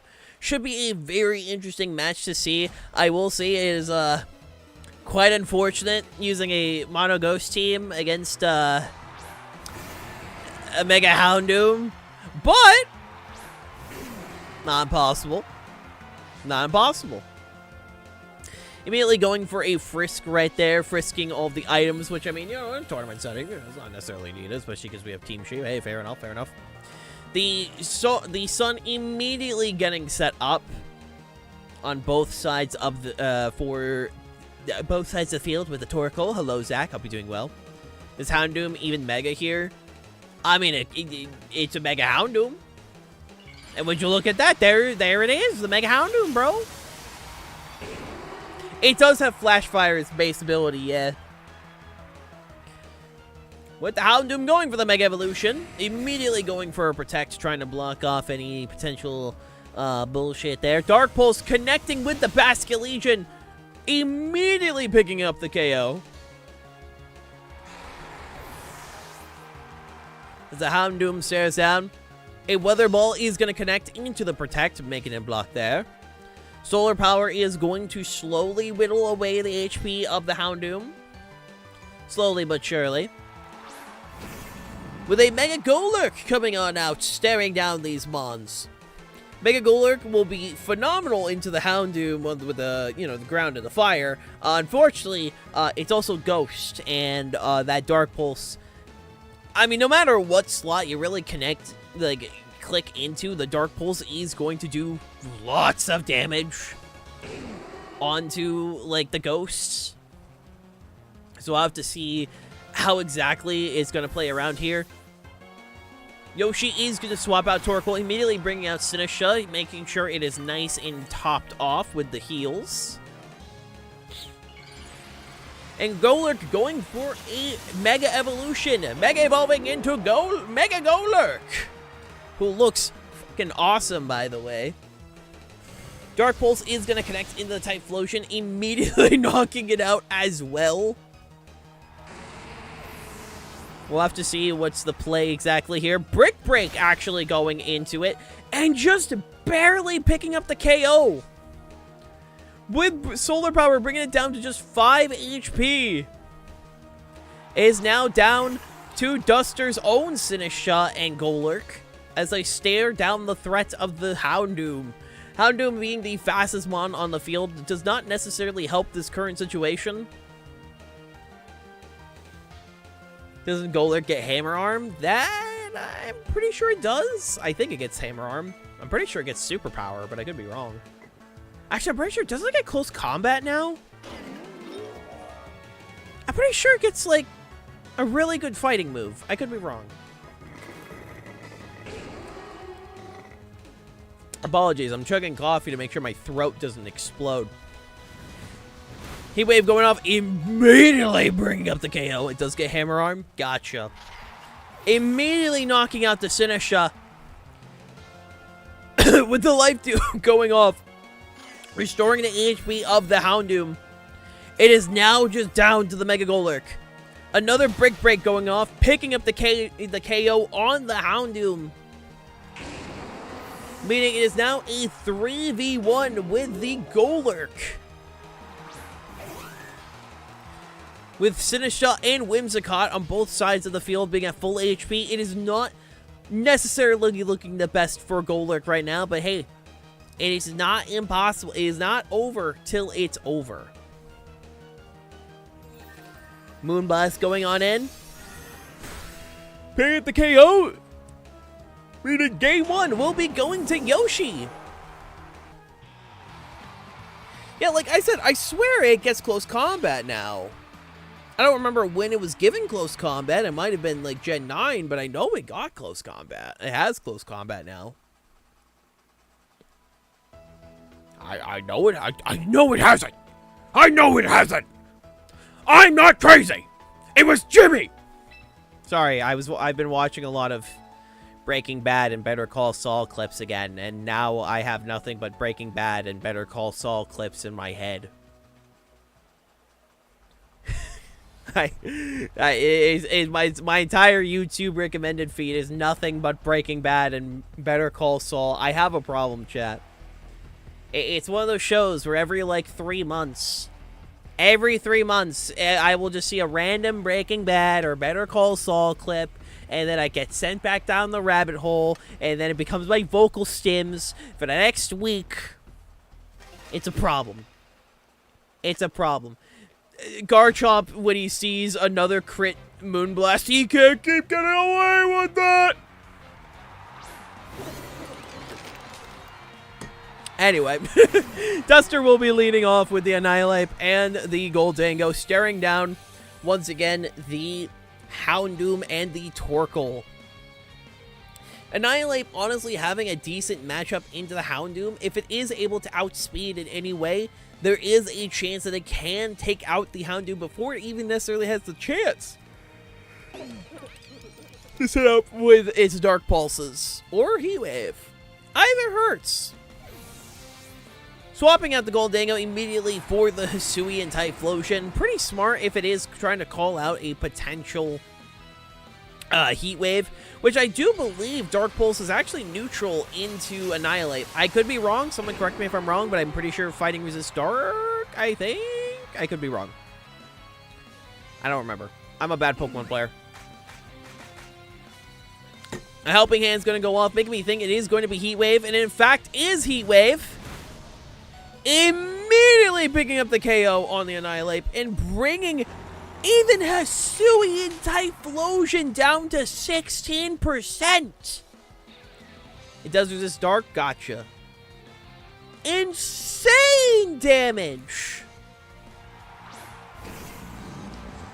With the Mega Golurk being brought out, staring down both these Mons, the lack of speed control is definitely not helping Duster at this current moment.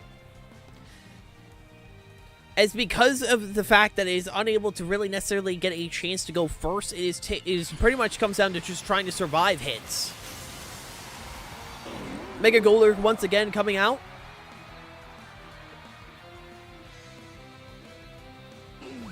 Torkoal going for another helping hand. Staring down both these Mons. Typhlosion will go for a protect, trying to survive. And Dark Pulse connects with the Golurk, immediately picking up the KO.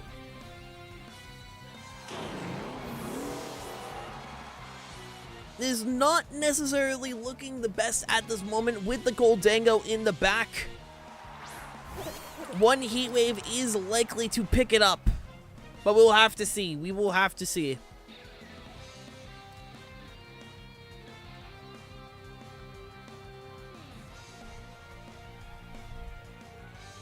Torkoal is going to get swapped back out. Bring in the Sinisha, most likely to heal off the solar power damage. Heat Wave going in once again. And picking up the double KO. Yoshi will be moving on to round 2. We get some GGs in the chat for Duster and Yoshi. GG, lads. Holy. Alright, hello, hello. Alright. GG's indeed. So, Duster, you were out here representing the Mono Ghost team. What was the what was the mindset around the particular team, if you don't mind me asking? Again, you can choose to either speak or type, whichever one you would wish to do. Either works. I was hoping for a setup of the Trick Room. Ah.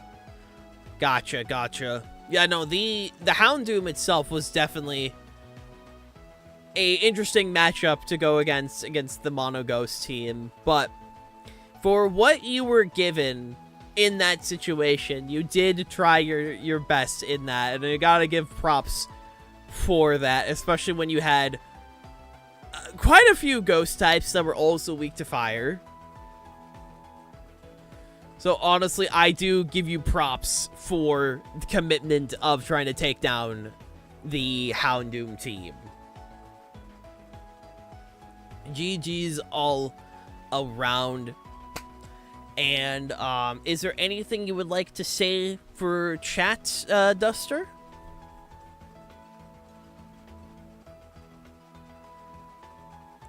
I mean, it's all good, man. Like I said, we have plenty of tournaments going forward. Hey, you tried. It was an unfortunate matchup that you were put into, but you did give it your best shot. And like I said, just hit me up after stream and you will be given a free shiny from my shiny box. So don't you worry, you will not be going home empty-handed today. I thank you so much for your time. Thank you, thank you, thank you. And Yoshi, you will be moving on to round 2. You will be going against Valentine. How are we feeling at this moment? Kind of. Like, so Mega Raichu is like one of the only like megas that are, like few megas that are faster than Mega Houndoom. Mm-hmm. So, and Focus Sash just one-shots me. Mm-hmm. So we'll have to like think of something to do with that. Mm-hmm. Other than that, they can still resist both my stabs. So, yeah. Hey, fair enough. Incineroar versus Mega Houndoom is kind of even. Mm-hmm. Well, in that case, I wish you best of luck in round 2, my dude. I wish you best. Okay. Yeah. All right, gamers, we are going to quickly take a quick break. I do need to use the restroom real quick, chat. Once we return, it will be Pearl versus Jessica. So give me a few minutes and we will continue. I will be right back. What? Wait, we're rolling? Hey everyone, I'm Solid Plasma. I'm an indie game developer. Need function, draw, paint with modifiers. A Jackbox ambassador. The room code is poof, and an absolute degenerate. Now, if I'm in the cuck chair, and he's in the cuck chair, Then who's fucking my wife? If none of that scared you off, welcome to the community.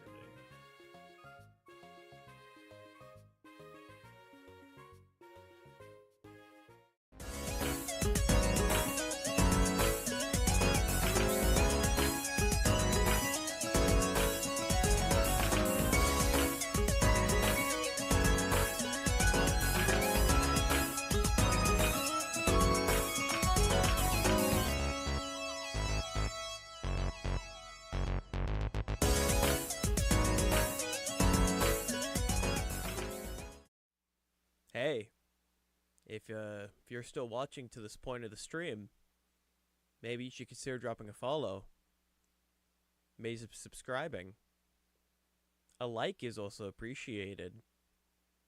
Maybe a little comment if you're watching the VOD.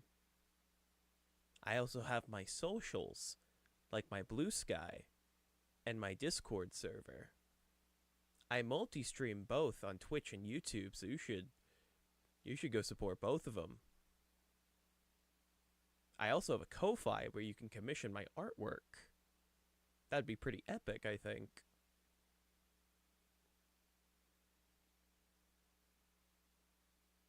Bazinga. Hi, hold on. I'm a skibbity bop da toilet on the beat, yeah, flush that cha-cha, it gibbity bop gibbity da. Cameraman rolling while the toilets go, ah, flush, splash, spin, hear the porcelain swing, Sigma cameraman in, they do their thing.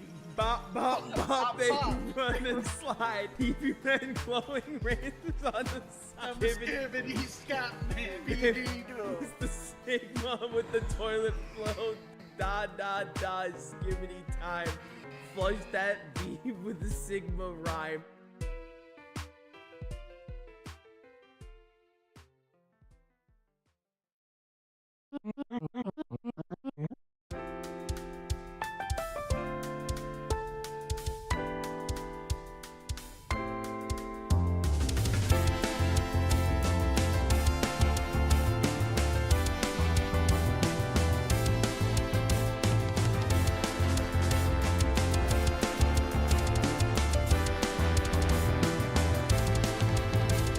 Oh, wrong layout, chat. Hold on, there we go. I know, I'm very professional. I'm just too used to the other one. Anyway, hi, chat. I'm back. Pearl and Jessica. Let me quickly ping her.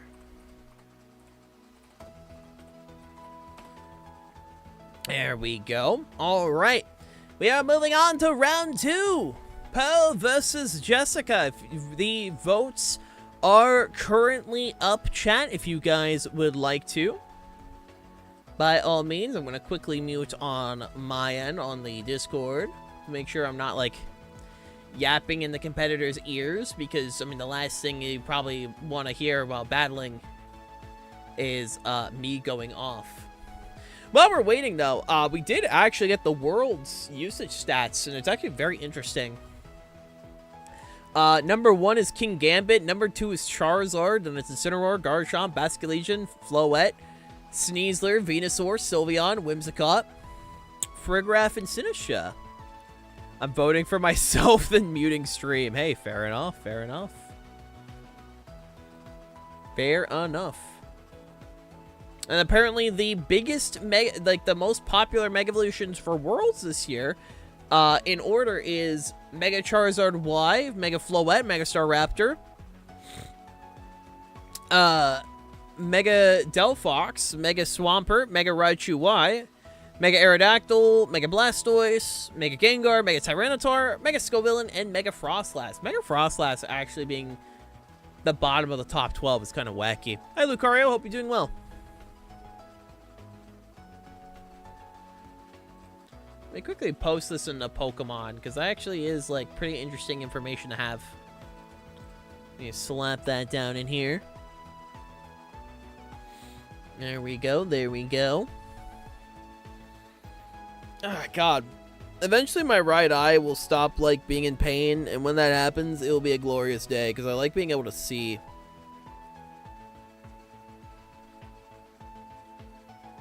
Not being blind in my right eye would be, like, great. I don't know. It's almost like being able to see is kind of nice. I don't know. Mayhaps, maybe, you know. Oh, but anyway, round 2, gamers. Jessica versus Pearl. Let's do this. Let's see who's moving on to the finals. Honestly, I think it could be either or. Jessica has a very unique team with her Mega Kangaskhan and her Mega Gardevoir. Meanwhile, Pearl does have a pretty standard Mega Garchomp Y and Mega Floette, which there's nothing wrong with that, by the way. Just because it's standard doesn't mean it's like bad or anything. It's the standard for a reason. It is a very, very strong team, so I have to see how well Pearl pilots this in this particular round, because again, whoever wins this is moving on to the finals, so we will see. We will see indeed. Ugh. Alrighty. Jessica versus Pearl. Let's see who this will be. Off the bat, we do have the Whimsicott v Basculegion. And the Whimsicott v... the Whimsicott v Kangaskhan. The nice part about Kangaskhan is pre-Mega Evolution, it actually does have access to Scrappy. So it can actually go for the Fake Out onto the Basculegion if it really wanted to. It can also go for Last Resorts onto the Basculegion if it wants to. So that is the cool part about Kangaskhan, is it does have both the property of blocking Intimidates and also hitting Ghost types. So we'll have to see if Jessica necessarily uses that to her advantage. Could also immediately go for Whim. Never know, never know. Both trainers thinking intently. Whimsicott is going to go for Protect, and with no Mega Evolution, my bet is it's going to be the Basculegion, and that is correct! Immediately faking it out, making sure to block any attacks there, and bringing it down to 2 HP with the Giga Drain! Very smart play from Jessica. Now, with the Whimsicott, it does have access to, I believe, Encore, so there is a chance it will end up going for an Encore trap. Let me just double check, bring out the old team sheet right here. In fact, does have Encore. It is the pretty standard Whim set. So it does have access to Encore. We will have to see if it does go for it. It could also go for Tailwind to try and set it up as soon as possible to make sure Basculegion doesn't necessarily go down without doing anything. Immediately swapping out, which is pretty smart there. Actually bringing out Gardevoir, surprisingly. Meaning that having access to both Megas on their side. Going for Wave Crash, which will most likely immediately KO Gardevoir, because Gardevoir is a little bit on the frailer side. But that does mean Basculegion will in fact go down. And now the Kangaskhan does have access to just kind of going for the Last Resort without really any interference. With the biggest one necessarily being the King Gambit. Every other Mon does take neutral damage. Speaking of King Gambit, it will actually be the next Mon being brought out here. Bringing back out the Kangaskhan. I don't necessarily know how much the Last Resort is going to do. It is a pretty decently strong attack. I just don't know if it will necessarily be enough. We'll have to see. It does just come down to what Jessica is thinking in this current situation. Meanwhile, Pearl is trying to figure out how to best to counteract it. Taking out the Gardevoir was pretty big. Though, if we're talking pure numbers, as in like pure HP stats, Jessica does currently have the advantage. Immediately going for the Mega Evolution. It is a tough situation to be in because you actually do have to use the Fake Out before you can use Last Resorts, to my knowledge. Which isn't necessarily the best. Going immediately for the Fake Out, not doing a ton with King Gambit. Actually going for a Moonblast onto the Kangaskhan, doing respectable damage, 23, about like 23%. A Moonblast also going into the King Gambit, bringing it down to 56%. But with that is actually not a good thing to see. Activating Defiant, meaning the King Gambit is at +2 at this moment, which is a scary situation to be in, especially with potential sucker punches coming in from both sides. It's a little scary to deal with a +2 King Gambit. Is very much seeing what Jessica's final mon in the back is, because we know that Pearl has at least the Floette or the Charizard. We know what it is B. Sucker Punch is going to go and immediately pick up the KO with the Kangaskhan. A Moonblast also going into the Whimsicott, doing a decent chunk, you know, about 36%. Another Moonblast going in, bringing King Gambit down once again. What is Jessica's final mon? It is actually the Garchomp, which is probably the best case scenario, especially if there is a potential of a Charizard in the back. Though with the opposing Whimsicott, it is a bit of a scary spot to be in. No Pokemon necessarily wants to deal with a +2 Sucker Punch from King Gambit. So it comes down to, is it able to predict attacks? Let's find out. King Gambit is going to go for Protect. A Tailwind is going to get set up. Is it going for the Whimsicott? But Whimsicott still manages to outspeed. It doesn't pick up the KO. The Garchomp is bulky enough to survive a Moonblast. It does decide to go for a Rock Slide, but not a ton of damage. It's looking a little scary at this moment. A little bit, but I do believe it is not impossible. It's just a matter of eliminating the King Gambit. The scariest part, though, is if it does go for a Protect, that Whimsicott will go for an Encore. A Tailwind is set up. A Rock Slide actually goes off. Will it pick up the KO? It looks like Queen Gambit is not going for Sucker Punch. Moonblast goes off. And does manage to pick up the KO. With Tailwind reset, the Whimsicott is able to outspeed what is the final mon. And it is, in fact, the Floette.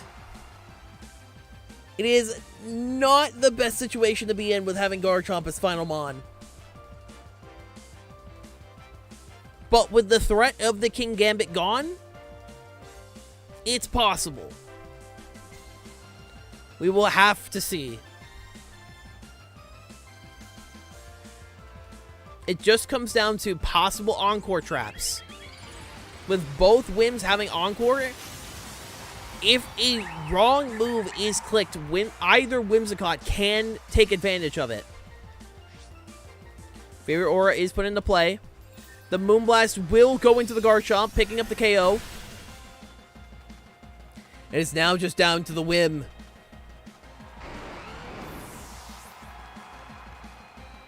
With Floette locking in Dazzling Gleam, it does pick up the KO, meaning Pearl has won game 1.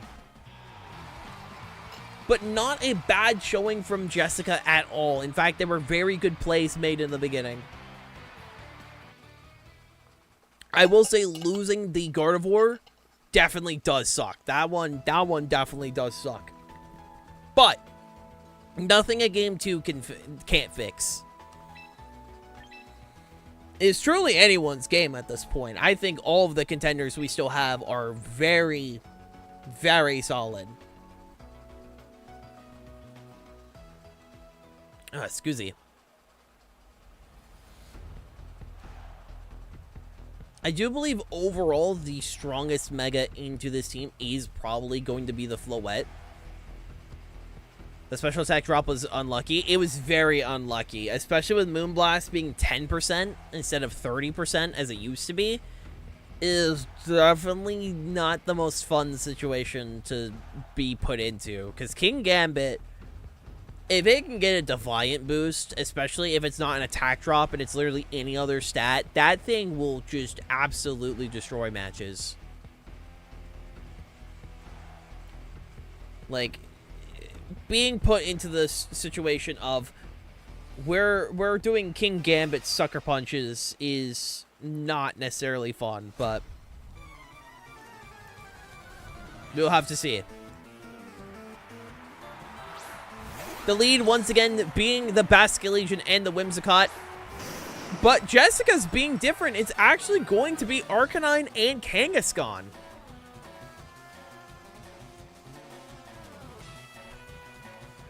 There is a potential of calling out the fake out in either Mons, with Pearl now knowledgeable that the fake out is always possible onto the Basculegion. It kind of comes down to if Kangaskhan wants to Mega Evolve. Because if it Mega Evolves, you know it's going for a win. If it doesn't, you know it's going for Basculegion. Or maybe it's still the fact that Gardevoir could be in the back. We don't know yet. Basculegion is going to be swapped out for King Gambit. Fake out does, in fact, go on to King Gambit. Tailwind is going to be set up. Hello, Agent. I'm not competing. I am commentating. Wild Charge also going into King Gambit, bringing it down to 64%, which is not bad at all. And thankfully, because the Intimidate went on to the Basculegion and not the King Gambit, they don't have to worry about any Defiant boosts or anything like that in particular, which is fantastic for Jessica in this current situation. There is always the threat of Encore. That is the thing to keep in mind onto King Gambit. We'll have to see. We'll have to see. Most likely, though, I could see the switch, or maybe Jessica does call out to the Encore onto the Kangaskhan. There hasn't really been a lot of Encore trapping. It's mostly just been the threat of the Encore. We'll have to see. Garchomp does, in fact, go out. King Gambit goes for Protect. Ooh, and does call out the Encore. As a Flare Blitz does go into Whim, perfectly calling out that turn. Genuinely perfect call out of that current situation. And with Arcanine, I do believe having access to Extreme Speed, it will be able to pick up KO on Whim before it can even attack. Oh, it doesn't. There is no Extreme Speed. I thought it was Extreme Speed. Noted. There's also the chance of the fact that this Arcanine could also be within Sucker Punch range. Queen Gambit does get swapped out, bringing back in Basculegion. Moonblast will connect into the Garchomp. Doesn't pick up the KO. No crits on Garchomp this time around. You love to see it. Rock Slide will go in, picking up the KO on Whim.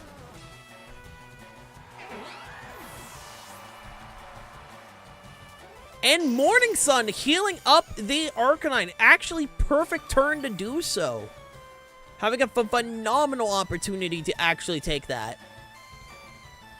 It's had Morning Sun the entire time. You just rarely get to see it whip it out. So it's actually really cool actually properly seeing that. Now, the Basculegion is Choice Scarf, making it the fastest one on the field. And without Extreme Speed with Arcanine is a little bit of a scary spot for both these Mons.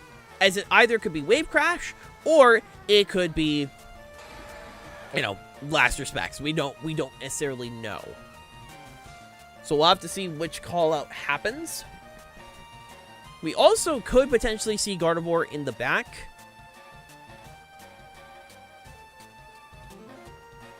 It's anyone guess as potentially what happens this turn. Right, the Garchomp is going to get swapped out. Back into the Kangaskhan. Oh, another swap into the Gardevoir. With Floette Mega evolving. Going up right now as it sets up for the Mega Evolution. Will it go for a potential setup? Will it go for... Okay, it is going for flip turn. Doing a lot of damage for flip turn. Like, for flip turn damage, that is a lot. Basculation is a very silly mod. King Gambit being swapped out. Dazzling Gleam gonna get used. Picking up the KO on Gardevoir. But it does give the opportunity for Fake Out and Mega Kangaskhan. But with Basculation, we just don't know if Jessica necessarily wants to pull that out at this moment.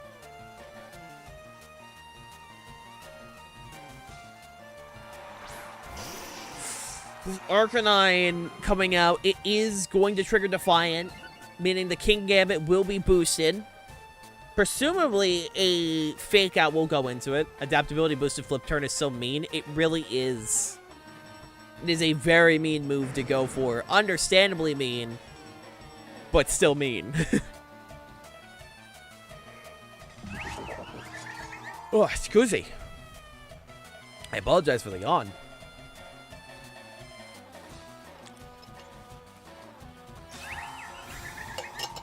Floette does go for the Protect here. Same with King Gambit. It is, in fact, a double Protect turn. The Fake Out was going to go for the Floette, and who was the Arcanine going to go for? He was going to go for a Wild Charge onto King Gambit. Very interesting.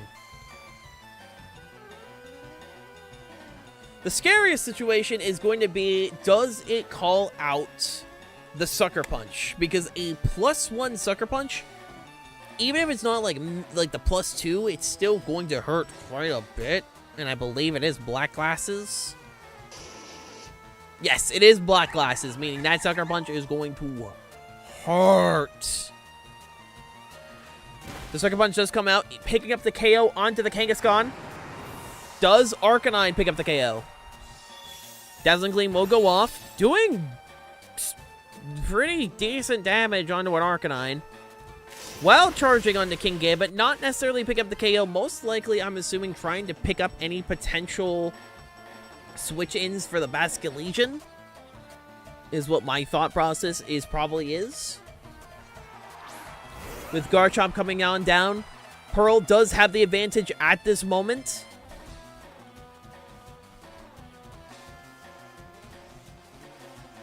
Is anyone's guess at this current state what's going to happen? King Gambit does go for a Protect. Rock Slide going off. It does outspeed Floette. There's always a chance of a flinch. Remember, Pokemon you can win matches off of flinch chances. But no flinch is picked up, leaving Arcanine down to 7%, meaning Life Orb will pick up the KO no matter what happens this turn, meaning Pearl is... Oh, wait! Morning Sun does go off. It is now just down to the Arcanine. Can Arcanine do it? Realistically, no, but you never know. Moonblast will go in, being single target. Bringing it down to 12 HP.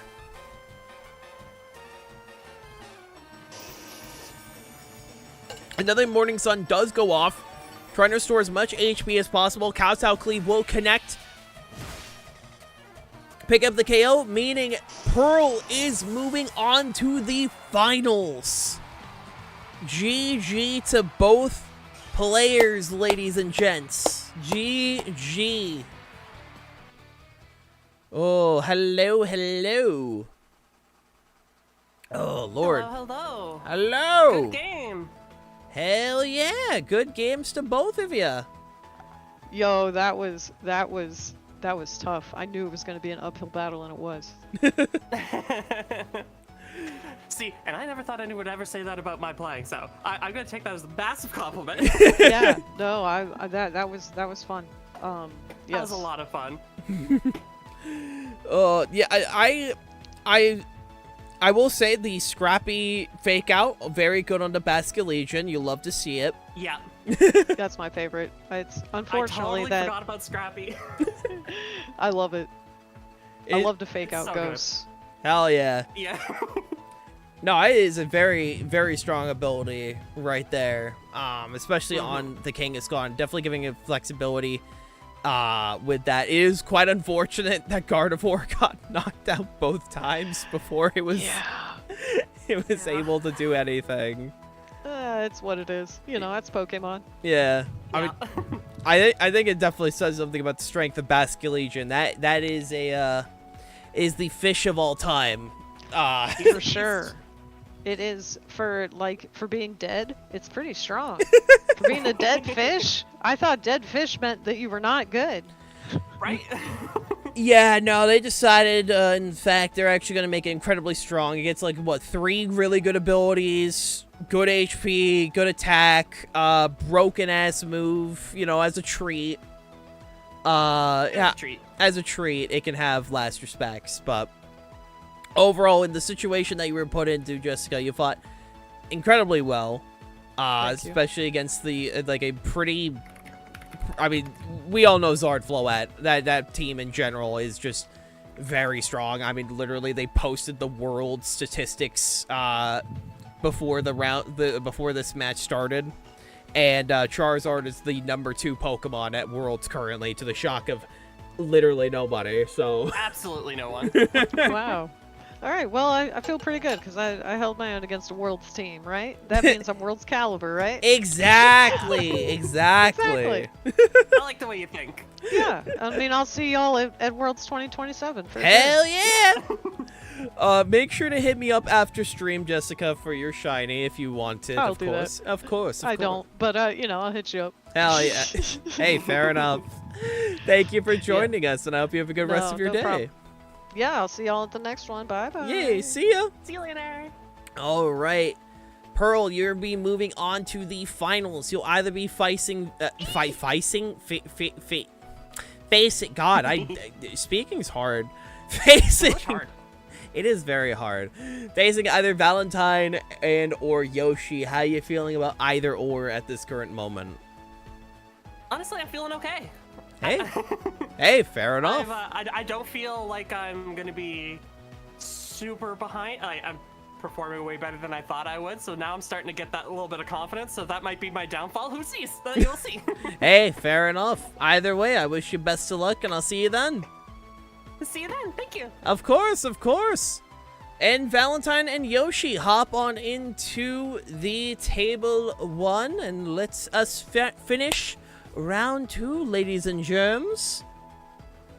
Let's do that. Hell yeah, hell yeah, hell yeah. Yee, hope you're doing well, my dude. You hate to see it, man.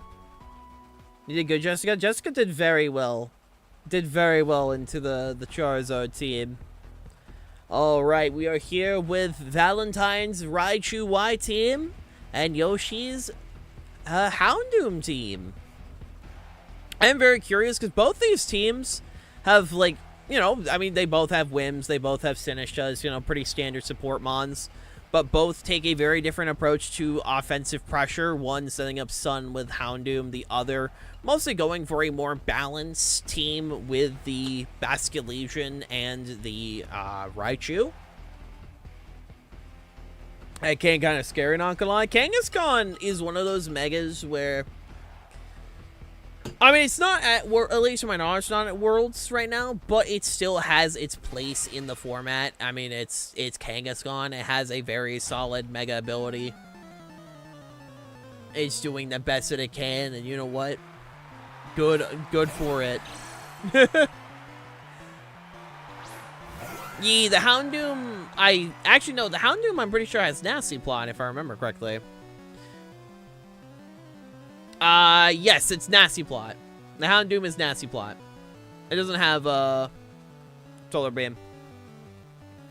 Basculegion and Whim are going to be the lead on Valentine's side, with Whim and Milotic on the other side. So both leading with water, you know, water types and Whims. So pretty standard, even playing field. I mean, both just immediately also going for Tailwind turn 1. Flip turn is going to connect into the Whimsicott, doing respectable damage for a not very effective attack. seeing what mon is going to be the swap in here. Will it be the mice? It is, in fact, going to be the Raichu. Raichu does have a decent... Skull will go into the Raichu, doing 50% and leaving a burn. But thankfully, Raichu is a special attacker. It does suck the fact that it is put on a timer, but it is not the worst spot to be in, as currently you can most likely Encore trap the Whim. Alright, it is going to go for a swap. Garchomp is going to be the mon of choice. Understandably so. Let's see if Valentine managed to predict that. Predictions are up, ladies and germs, by the way. If you guys want to put in your channel points, make sure to do a little bit of betting on the side as a treat. Encore will go into the Whim. Encore locking it, which was smart. Very smart, in matter of fact. Does it predict the swap, though? No prediction. Zap Cannon will actually not be very effective there, but it does show that Whim is one of the... Valentine's Whim is faster than Yoshi's Whim, which is very good information to have, by the way, because with that knowledge, you are able to play around that fact. Potentially a double hit. Is that choice Chomp? Yes, the Garchomp is... no, it's Life Orb. It's Life Orb. Life Orb. Life Orb Chomp. Alright, Raichu is going to protect itself. Moonblast going on in. Will it be a crit? Let's find out. No, but it does bring it down to 18%. Stomping Tantrum will go into the Protect, causing a fail there with Milotic. Also on the other side of the field, it does look like Yoshi at this moment is trying to protect that Houndoom as best as possible, because that Focus Blast can hurt it quite a bit. But with a Scarf Basculegion in the back and a Whim, it's not impossible for Valentine. In fact, I think Valentine is in probably the best position at this moment, basing down both these mons, being faster than both of them, and having as much pressure as they want. Because the next Moonblast will definitely pick up the KO. Garchomp is going to go for a Protect. We'll have to see if this is trying to stall out. Zap Cannon is going to go into the Milotic. A Wakanberry. Oh, not picking it up. Bringing it down to 53, but leaving it paralyzed. So it does have the chance of potentially getting paralyzed there. Moonblast will go on in. We'll have to see what the Milotic does. Scald will connect into the Raichu, picking up the KO, so Raichu is no longer a threat. We don't exactly know what the final mon Valentine has. We have a decent prediction for Yoshi being the Mega Houndoom, as we have yet to see that. It's the only Mega on the team. The Basculegion is going to go on in with the Paralyzed Milotic and the Weakened Garchomp. There is no real big downside to just clicking Last Respects at this current moment. The one big issue mostly just comes down to the knowledge of the Houndoom in the back. It will pick up the KO on the Milotic. Moonblast also picking up the KO on the Garchomp. Meaning is now just down, excuse me, to the final mons. Which, it is a scary spot when the Basculegion is Choice Scarf. So even if Tailwind gets set up, as long as Valentine sets up their own Tailwind, it's not going to be the most fun situation. Because even in Sun, adaptability Wave Crash, I'm pretty sure picks up the KO no matter what. So we don't necessarily know what is in the back. It could possibly be Incineroar. Incineroar would allow it to be able to tank a potential Heat Blast or a Dark Pulse, which most likely will be Dark Pulse, realistically. And with the Sash still intact on Whim, it's a scary situation to be in for Yoshi at this moment.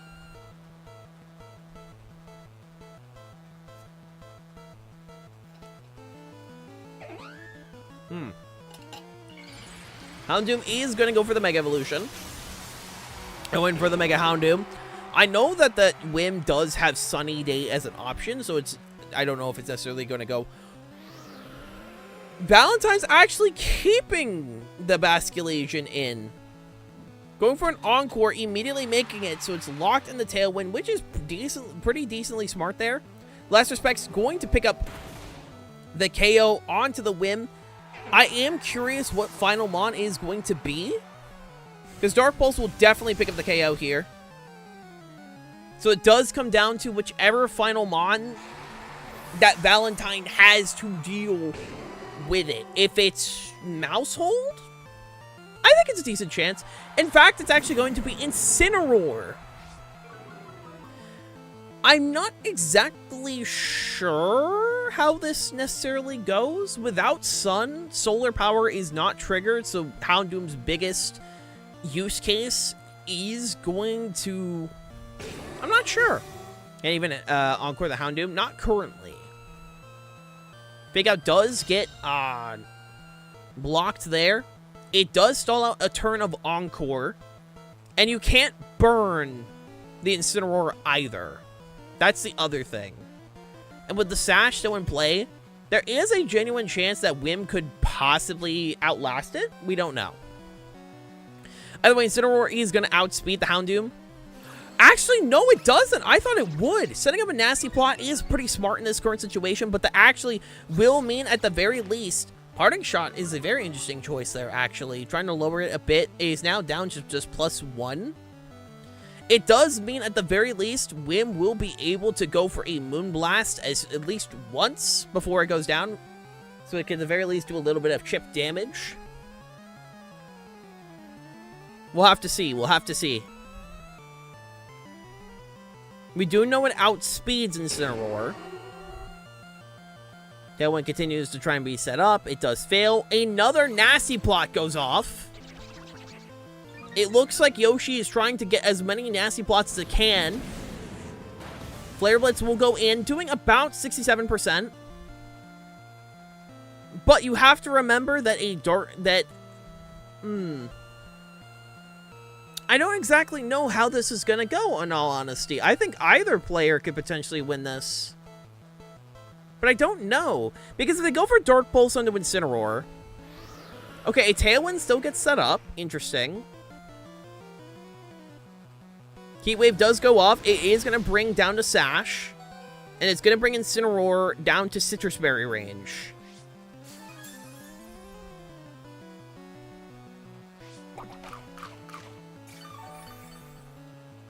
Another Flare Blitz is going to go off. I definitely think that double plot might have cost them, but I'm not sure. A Moonblast will definitely do a good chunk, because it should be neutral. And I don't think Houndoom is known for its special bulk, so I don't know. We'll have to see how much this does. It does pick up the KO. Definitely down to a wire there, but Valentine will be, picks up game 1. They needed Whim gone as soon as possible. Whim definitely was the con to winning to that particular game. Because with Whimsicott, you know, obviously Moonblast is neutral. And again, I don't necessarily think Houndoom is known for its bulk. I'm pretty sure it... I mean, honestly, I wouldn't be shocked if, like... You know, definitely, potentially... could have picked up from there. I apologize. My brain's all over the place today. I'm not feeling 100%, but, you know, for me, tournament always takes priority. And don't worry, I'll rest up after tournament stuff. Don't you worry, guys. Listen, thinking is hard. And concentrating, even if Houndoom lived instead of lived another Heat Wave anyways, that is true. That is true. Yeah, no, I'll be resting after this. Don't worry, don't worry. And by resting, I mean probably playing Baldur's Gate 3.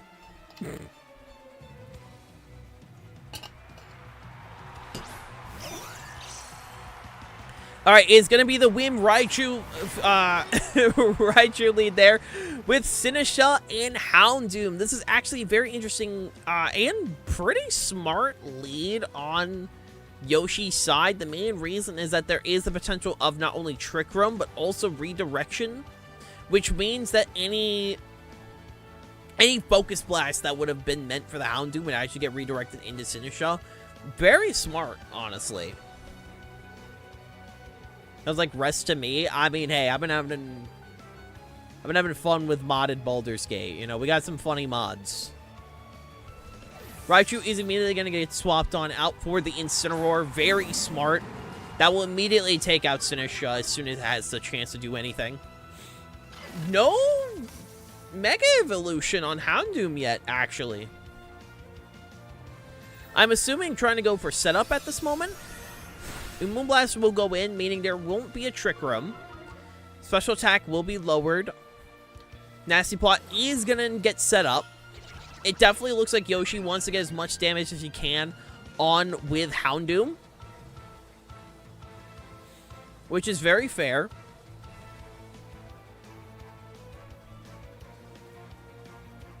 The nice part about Houndoom is the fact that it is a dark type, meaning that even if Whimsicott has the opportunity, excuse me, it definitely won't.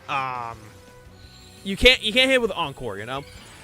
With the Torkoal being sent out, Mega Houndoom is going to go off, meaning I honestly think there's a pretty decent chance Heat Wave can do pretty solid damage onto the. Excuse me. Ugh. My brain. Oh, wait. A miss! Actually on Incineroar. So my hypothetical doesn't even matter in this situation. It does bring Whim down to Sash, but Whim being on Sash is never a bad thing. A Darkest Lariat actually goes off into the Torkoal. Yeah, that miss definitely is very unfortunate. Like, a very unfortunate miss right there. Because that damage, honestly, I think with a helping hand or anything like that, it could have potentially picked up a KO on, Houndoom. Alright, Torkoal is going to get switched out. Bring him back in the Sinistra, most likely trying to keep him alive as much as he can, which is very fair. Protect is going to go off. Heat Wave, once again, going off. How much does this do? It is now solar power boosted. Oh my god! That is a lot of damage. That immediately picks up the Sinistra, but I'm pretty sure that now KOs the Incineroar. That is a lot. Oh wait, no, it's still alive. Nice! That's a lot of damage. Whimsicott coming back out. It's honestly, I think both sides have pretty solid chances, especially if Tailwind can get set up. If a Tailwind gets set up in the situation with no Garchomp in the back, Raichu genuinely has the opportunity to wreak havoc. If they can manage to get chip off on the Whimsicott. That's the big thing. Any chip on the opposing Whim would allow it to be knocked out, potentially by the last respects. You have to break that Sash. That Sash is going to come back and bite if not broken. Tailwind is going to get set up, most likely anticipating their own Tailwind. And in fact, there is going to be a Tailwind, meaning Speed Ties are just pretty much neutral. Speed Tie doesn't really matter. Heat Wave will connect into both these Mon, pick up a double KO. But it's definitely still down to anyone's game at this moment, because without Sinistra, any damage that Houndoom takes is going to be permanent. And Solar Power is one of those abilities where if you can soul it out correctly, it will come back to bite you. And it is, in fact, Basculegion and Raichu. Now, if we open the team sheets, we're going to double check. Does Yoshi have Giga Drain? No, there is no Giga Drain. It is just Moonblast. Alright, a swap is going to happen, sending out the Torkoal once again, most likely trying to stall out as much as possible. Raichu is going to Mega Evolve, and because it is a Mega Raichu, it should theoretically be the fastest one on the field, right next to the Scarf Basculegion. It is going to go for a Zap Cannon, immediately bringing it down to 9%. Also leaving it with the Paralysis chance. Last Respects being the move that's going to get locked into. Oh, I didn't even realize the Whim wasn't even sashed! I thought the Whimsicott was sashed. It is in fact not. The Whimsicott is Koopa Berry. I thought it was sashed. Meaning it is now just down to the Houndoom and the Torkoal. You know, I thought it was sashed. I didn't realize it was Koopa Berry. That's on me. I should have read the team sheet. Zap Cannon pick up the KO, and with Last Respects picking it up, Valentine will be moving on to round 3, the finals. GG's.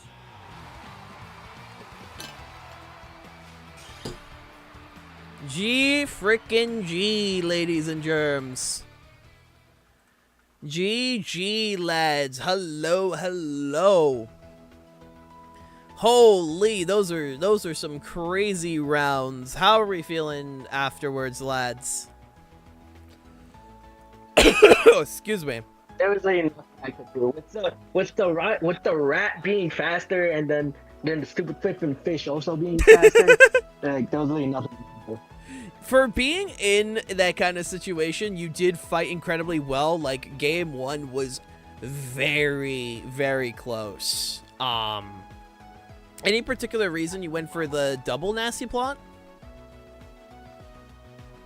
Oh, so the double nasty plot was just in case if like they went for what's it face it parting shot again. Okay. That's fair, that's fair. Either way, like, that game 1, like, going down to just Incineroar v Whim, you definitely made the correct play with Encore trapping the Whim. That was the phenomenal play there. Good stuff. And just very much just coming down to it. I will say also that Heat Wave miss on the Incineroar was massive for Valentine. That was like one of the reasons why I probably lost that second. We got so like left behind in the second match because of that stupid flipping Heat Wave, man. Like that always happens. Like that Guardy match, like the Guardy match I was talking about, like where like I missed the Heat Wave and like yeah, it was over after that. I mean, for being the continuing to use, like, this is the same Houndoom team you've been using since the first tournament you joined, correct? Yep, this is the same Houndoom team that I used in the Grand Champions Festival. Well, I made it for open tournament, open team sheet tournaments. Mm-hmm. For continuing, it used to have Sneezer, but Sneezer was flipping useless. So like, continuing I swapped him for my lottery. Continuing to use the same team, like, because you do enjoy the team, is very commendable, and you fought incredibly well, my dude. And then I also used to have a Talonflame. Mm-hmm. Talonflame was for like faster like tailwinds than a Whim. Mm-hmm. But then like I figured out that like my matchup against rain teams was awful because having 3 fire types against a rain team is kind of trash. Yeah. So I swapped it for the Whimsicott. And the reason why the Whimsicott doesn't have Protect, I was like, okay, so maybe it could like I have the Cobra Bear because I don't have Protect. Mm-hmm. Fair enough, fair enough. Like, it has Cobra Bear because like the sash was basically useless because I would just get fake outed and then die. Mm-hmm. No, I get that. Cobra Berries for it can live like how I made it basically fully special defensive, like with 17 like HP because like for it can live hurricanes, And with the Cobra Berry, it lives mega Aerodactyl on dual wing beat, which is crazy. So yeah. Hey, fair enough. Either The name is because I named it after like the gym leader in Gen 5, the flying type one. Don't know why, I just named it out because it has a name. Fair enough. Either way, I want to thank you for a flying type move. I want to thank you for joining us. Hit me up after stream for your shiny of choice. Is there anything else you would like to say before heading off? I want to thank you. Mega Houndoom is good because it's good. Hey. Because I said so. Fair enough. Good games, my good sir. And have a good rest of your day. You too. All right, Valentine. You are heading into round 3 against Pearl. How are we feeling? Oh, yeah, also, good luck, Valentine, against the Trash Star team. So, yeah, good luck. Oh. I'm always nervous. I thought I was going to lose game 1 when Wim got encored. The encore was a great call on Yoshi's side. So that is incredibly fair. That is incredibly fair. Chat, predictions are up if you guys want to put in channel points for the finale. Make sure to bet your channel points. Who will win? Will it be Pearl or will it be Valentine? I'll just do my best. Hey, fair enough. That's all anyone can ask for. I wish you both the best of luck in the finals. You may begin. Good luck and have fun. Alright, gamers. Finals time. Like I said, put in your channel points now. Let's do this, gamers. Oh yeah, no, that's fine. That's fine. Go if you need to do that real quick. Do what you need to do, Valentine. Alright, we're going to take a quick moment since Valentine doesn't need to use the restroom. We'll worry about that in 1 second. All good, all good. I thought it was Sash too. I mean, I know, the fact that the win wasn't Sash, I understand the mindset, especially if you're not going to use Protect. I definitely get that. It was definitely like, I was in my entire head, I'm like, oh, this might not, again, I don't have the team sheets constantly open. I am fluctuating between like both the VC and stream share and all of that. So like I didn't have the team sheets, so I didn't necessarily like confirm what it was going to be, but you know, seeing that it was Cobra Bear, I'm like, oh shit. So definitely locking in what's it called? The last respects there was a very, very good call. But yeah, as a reminder, chat, if you guys are enjoying what you're seeing so far, do consider dropping a follow. It would be greatly appreciated. As a reminder, we do tournaments monthly. We are going to eventually try and throw in other game tournaments as well. Like, eventually, I would like to do a Smash tournament in particular. So that'll be fun. Yee, welcome back, Valentine. You two are good to begin. I have some other games I want to eventually do, but, we'll get there when we get there, you know? There's a couple things I do have in mind that I want to tackle, but for the most part it is Pokemon, so if you guys are interested in Pokemon VGC tournaments, feel free to hop on in. And all that good stuff. Current incentive at the moment is I am giving everyone who signs up for these tournaments shinies. So if you guys want literally the easiest shiny you guys could get, feel free to do that. Alright. Finals time. Charizard, Garchomp, Floette, Whimsicott, King Gambit, and Basculegion versus Raichu, Whimsicott, Basculegion, Incineroar, Sinistcha, and Maushold. Both of these are very solid teams, like very solid. Either way, I think we're going to have a fantastic finals to look forward to. Like I said, put in your bets now. Who do you think's gonna win this? You're big grandiose. Also, thank you to Blade once again for helping with the channel point predictions. He's helping us in the background today to make sure we can actually get those. Trust me, I'm trying to do predictions more often for battling. We're gonna get there eventually. I just gotta, like, set shit up. Alright, Valentine is gonna lead with the Basculation and the Whimsicott, while Pearl leads with Floette and Whimsicott. Both deciding to leave off with Whims. I mean, like, so far everyone who's had, like, a Whim, you know...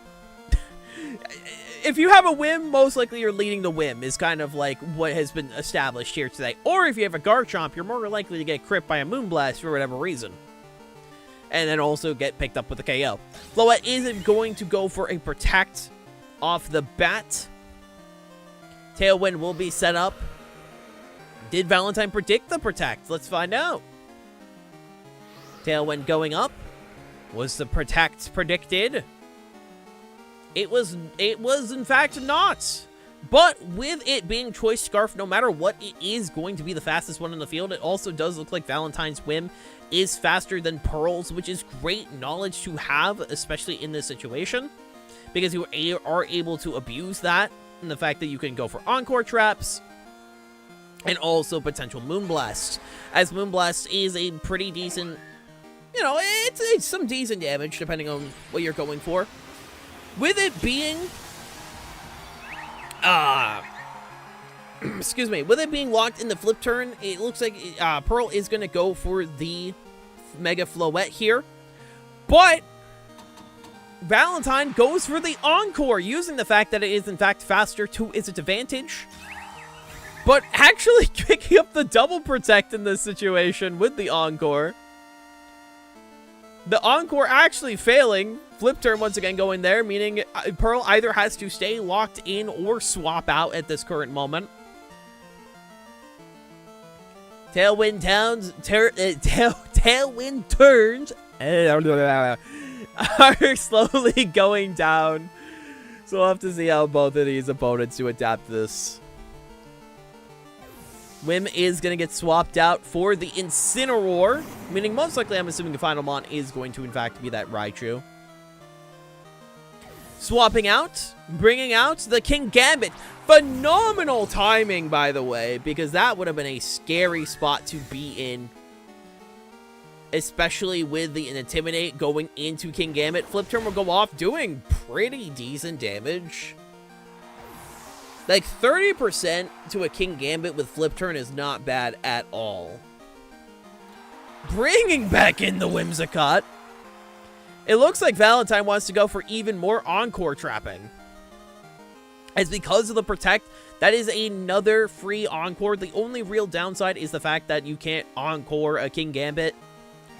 It is going to go for a swap. Bringing back in the Floette. Both trainers thinking very closely. Protect is going to go off. Did they call anything? Let's find out. Encore. It is going to fail. And a Flare Blitz is going to connect into the Protect. With Tailwind going down and Pearl's Whimsicott being in the back, this is actually a great opportunity for Valentine to get speed control advantage. Now, while Incineroar most likely won't be able to outspeed Floette, it should be able to outspeed Kingambit. Swap it back out, bring in the Garchomp, revealing Pearl's final Pokemon. A Tailwind will go off, potentially hitting the Floette.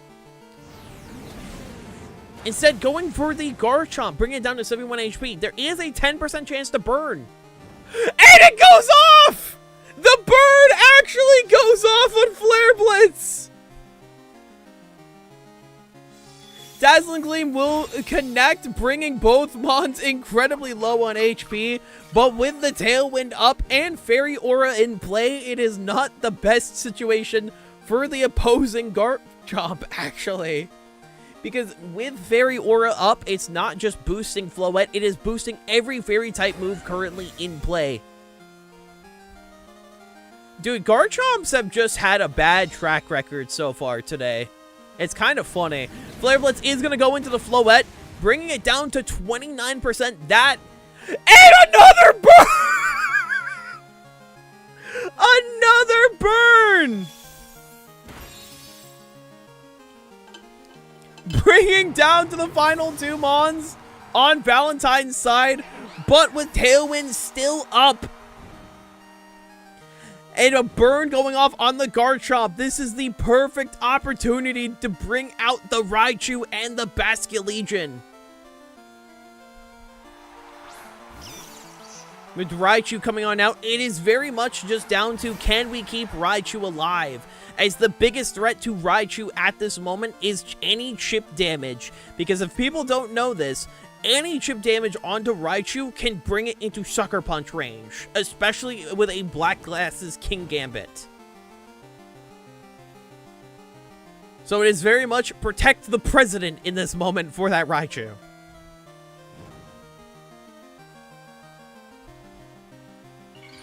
Alright, Raichu is going to go for the evolution.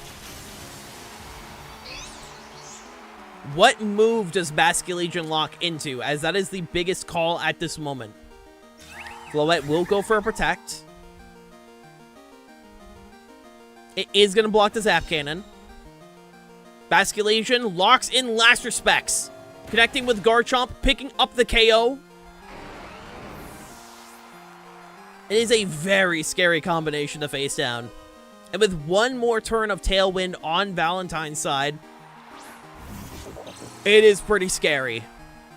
Now, granted, King Gambit can pick up the KO onto the Basculegion, as because it is Choice Scarfed, there is a pretty much 100% chance that thing's getting Sucker Punched. However, a Focus Blast will also pick up on King Gambit. So it is very much, can it be done before any shenanigans happen? Honestly, I don't know if it has Aqua Jet, but Aqua Jet maybe also would have been a decent play to go into, because you can ignore, you can at least go before the Sucker Punch, so you at least have speed control options. Alright, Floette is going to get swapped out, bringing out the Whimsicott. Actually going for a Protect! Focus Blast is going to go into Whim, breaking the Sash. And actually doubling in! Meaning there won't be a Tailwind! That was an insane call-out on Valentine's side! Genuinely insane call-out! Because of that, Valentine does have the speed control at this moment! It will come down to, can Valentine KO Pearl before Pearl does the same? Because no matter what, a Sucker Punch is going to be like... Yeah, there is no Tailwind on Pearl's side, while Raichu and Basculegion both are fast. Sucker Punch is going to go to the Basculegion, does pick up the KO. Did Valentine go for the King Gambit? That is the question. It did! So now is the real question. What is Valentine's play here? Valentine could 100% try and maybe stall out for burn. But I'm 90% sure Raichu outspeeds Floette in this situation. Hello, Melanie. I hope you're doing well. And it does! Game 1 is going to Valentine! I'm glad to hear, my friend. How's the tourney? We're in the finals currently. We just finished game 1. Genuinely such a close match. Calling out the Protect onto the King, like the King Gambit Protect was insane. Genuinely such a great call out.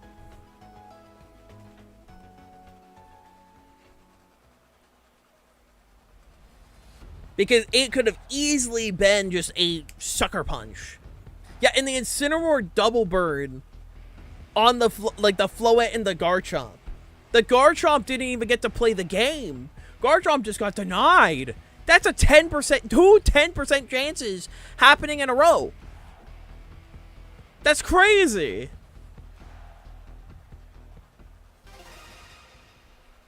All right. Will Valentine take home the trophy, or are we going to a game 3? Let's find out.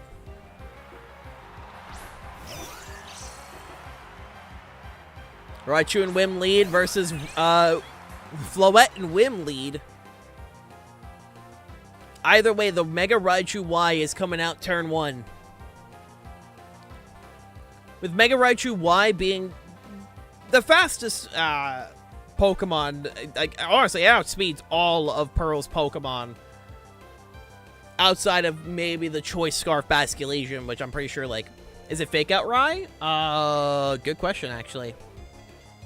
The Raichu does indeed have Fake Out. It does have Fake Out on it, yes. I had to double check. Alright, the Omni Ring is going to activate the Mega Evolution onto the Floette. Is it going to go for an attack turn 1? We don't know yet. Fairy Aura is active, meaning all of the... No Mega on the Raichu, surprisingly. Very interesting. With the Wim getting flinched, a Moonblast is going to connect into the Raichu. And picks up the KO!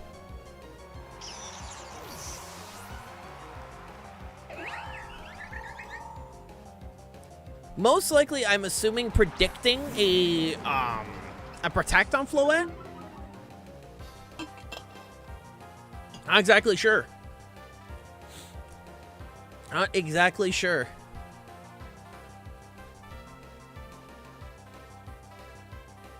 I mean, okay,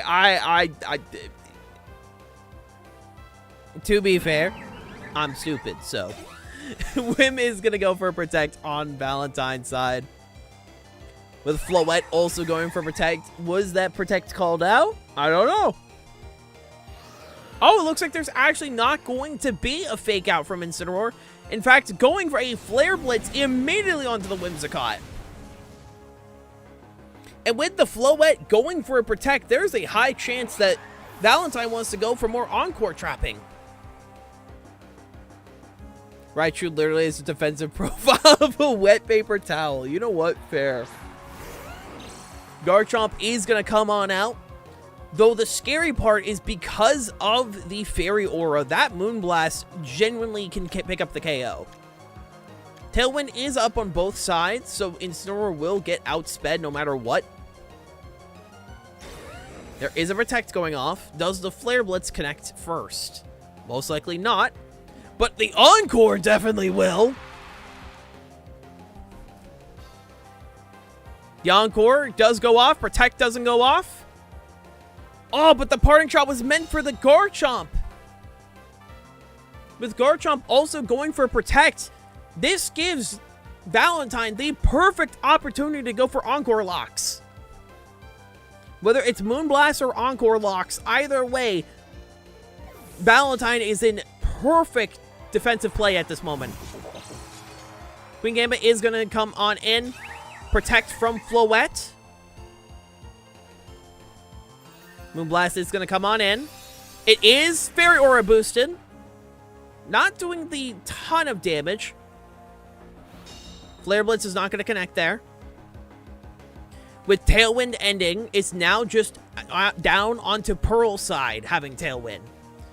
So Pearl will, Valentine will most likely have to use a turn to get that Tailwind back up if it is desired, which, assuming with how things are going, is most likely is.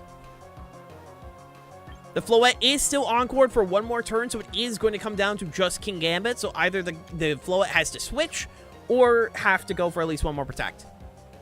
Looks like it is. Another Moonblast is actually going to go off. Bringing King Gambit down even more. Ironhead will bring it down to Sash. What Flare Blitz is coming in? That's the true question. What is the Flare Blitz? And the Flare Blitz is going to go into the King Gambit! In this situation, that is genuinely incredibly smart. Yo! Pixel with the raid! Hope you're doing fantastic. Hello, Thy Heavenly. Mods, can we get a shout out? I apologize, I don't have alerts currently going because of the fact that I'm in the tournament layout, but I hope your stream went fantastic, my friend. Thank you for joining today's tournament, by the way. Bringing it down to the final 2 Mons. Almost did the command. I feel like I mod here. That's so funny. That is so funny. Everyone, go check out Lifted Pixel. She was joining us today for the tournament today. So go make sure to drop her a follow. Yee. Tailwind is going to go off, meaning there is not actually going to be an encore lock from the Whimsicott. Preferring to go for an attack, actually going for a parting shot, lowering the damage of the Floette. A very interesting play going on. But probably a pretty smart play as well. Basket Legion once again coming out in. D-Gleam is going to go off. That is still pretty decently strong. Rock Slide going to come on in as well. Strong damage for a Rock Slide onto a Basket Legion.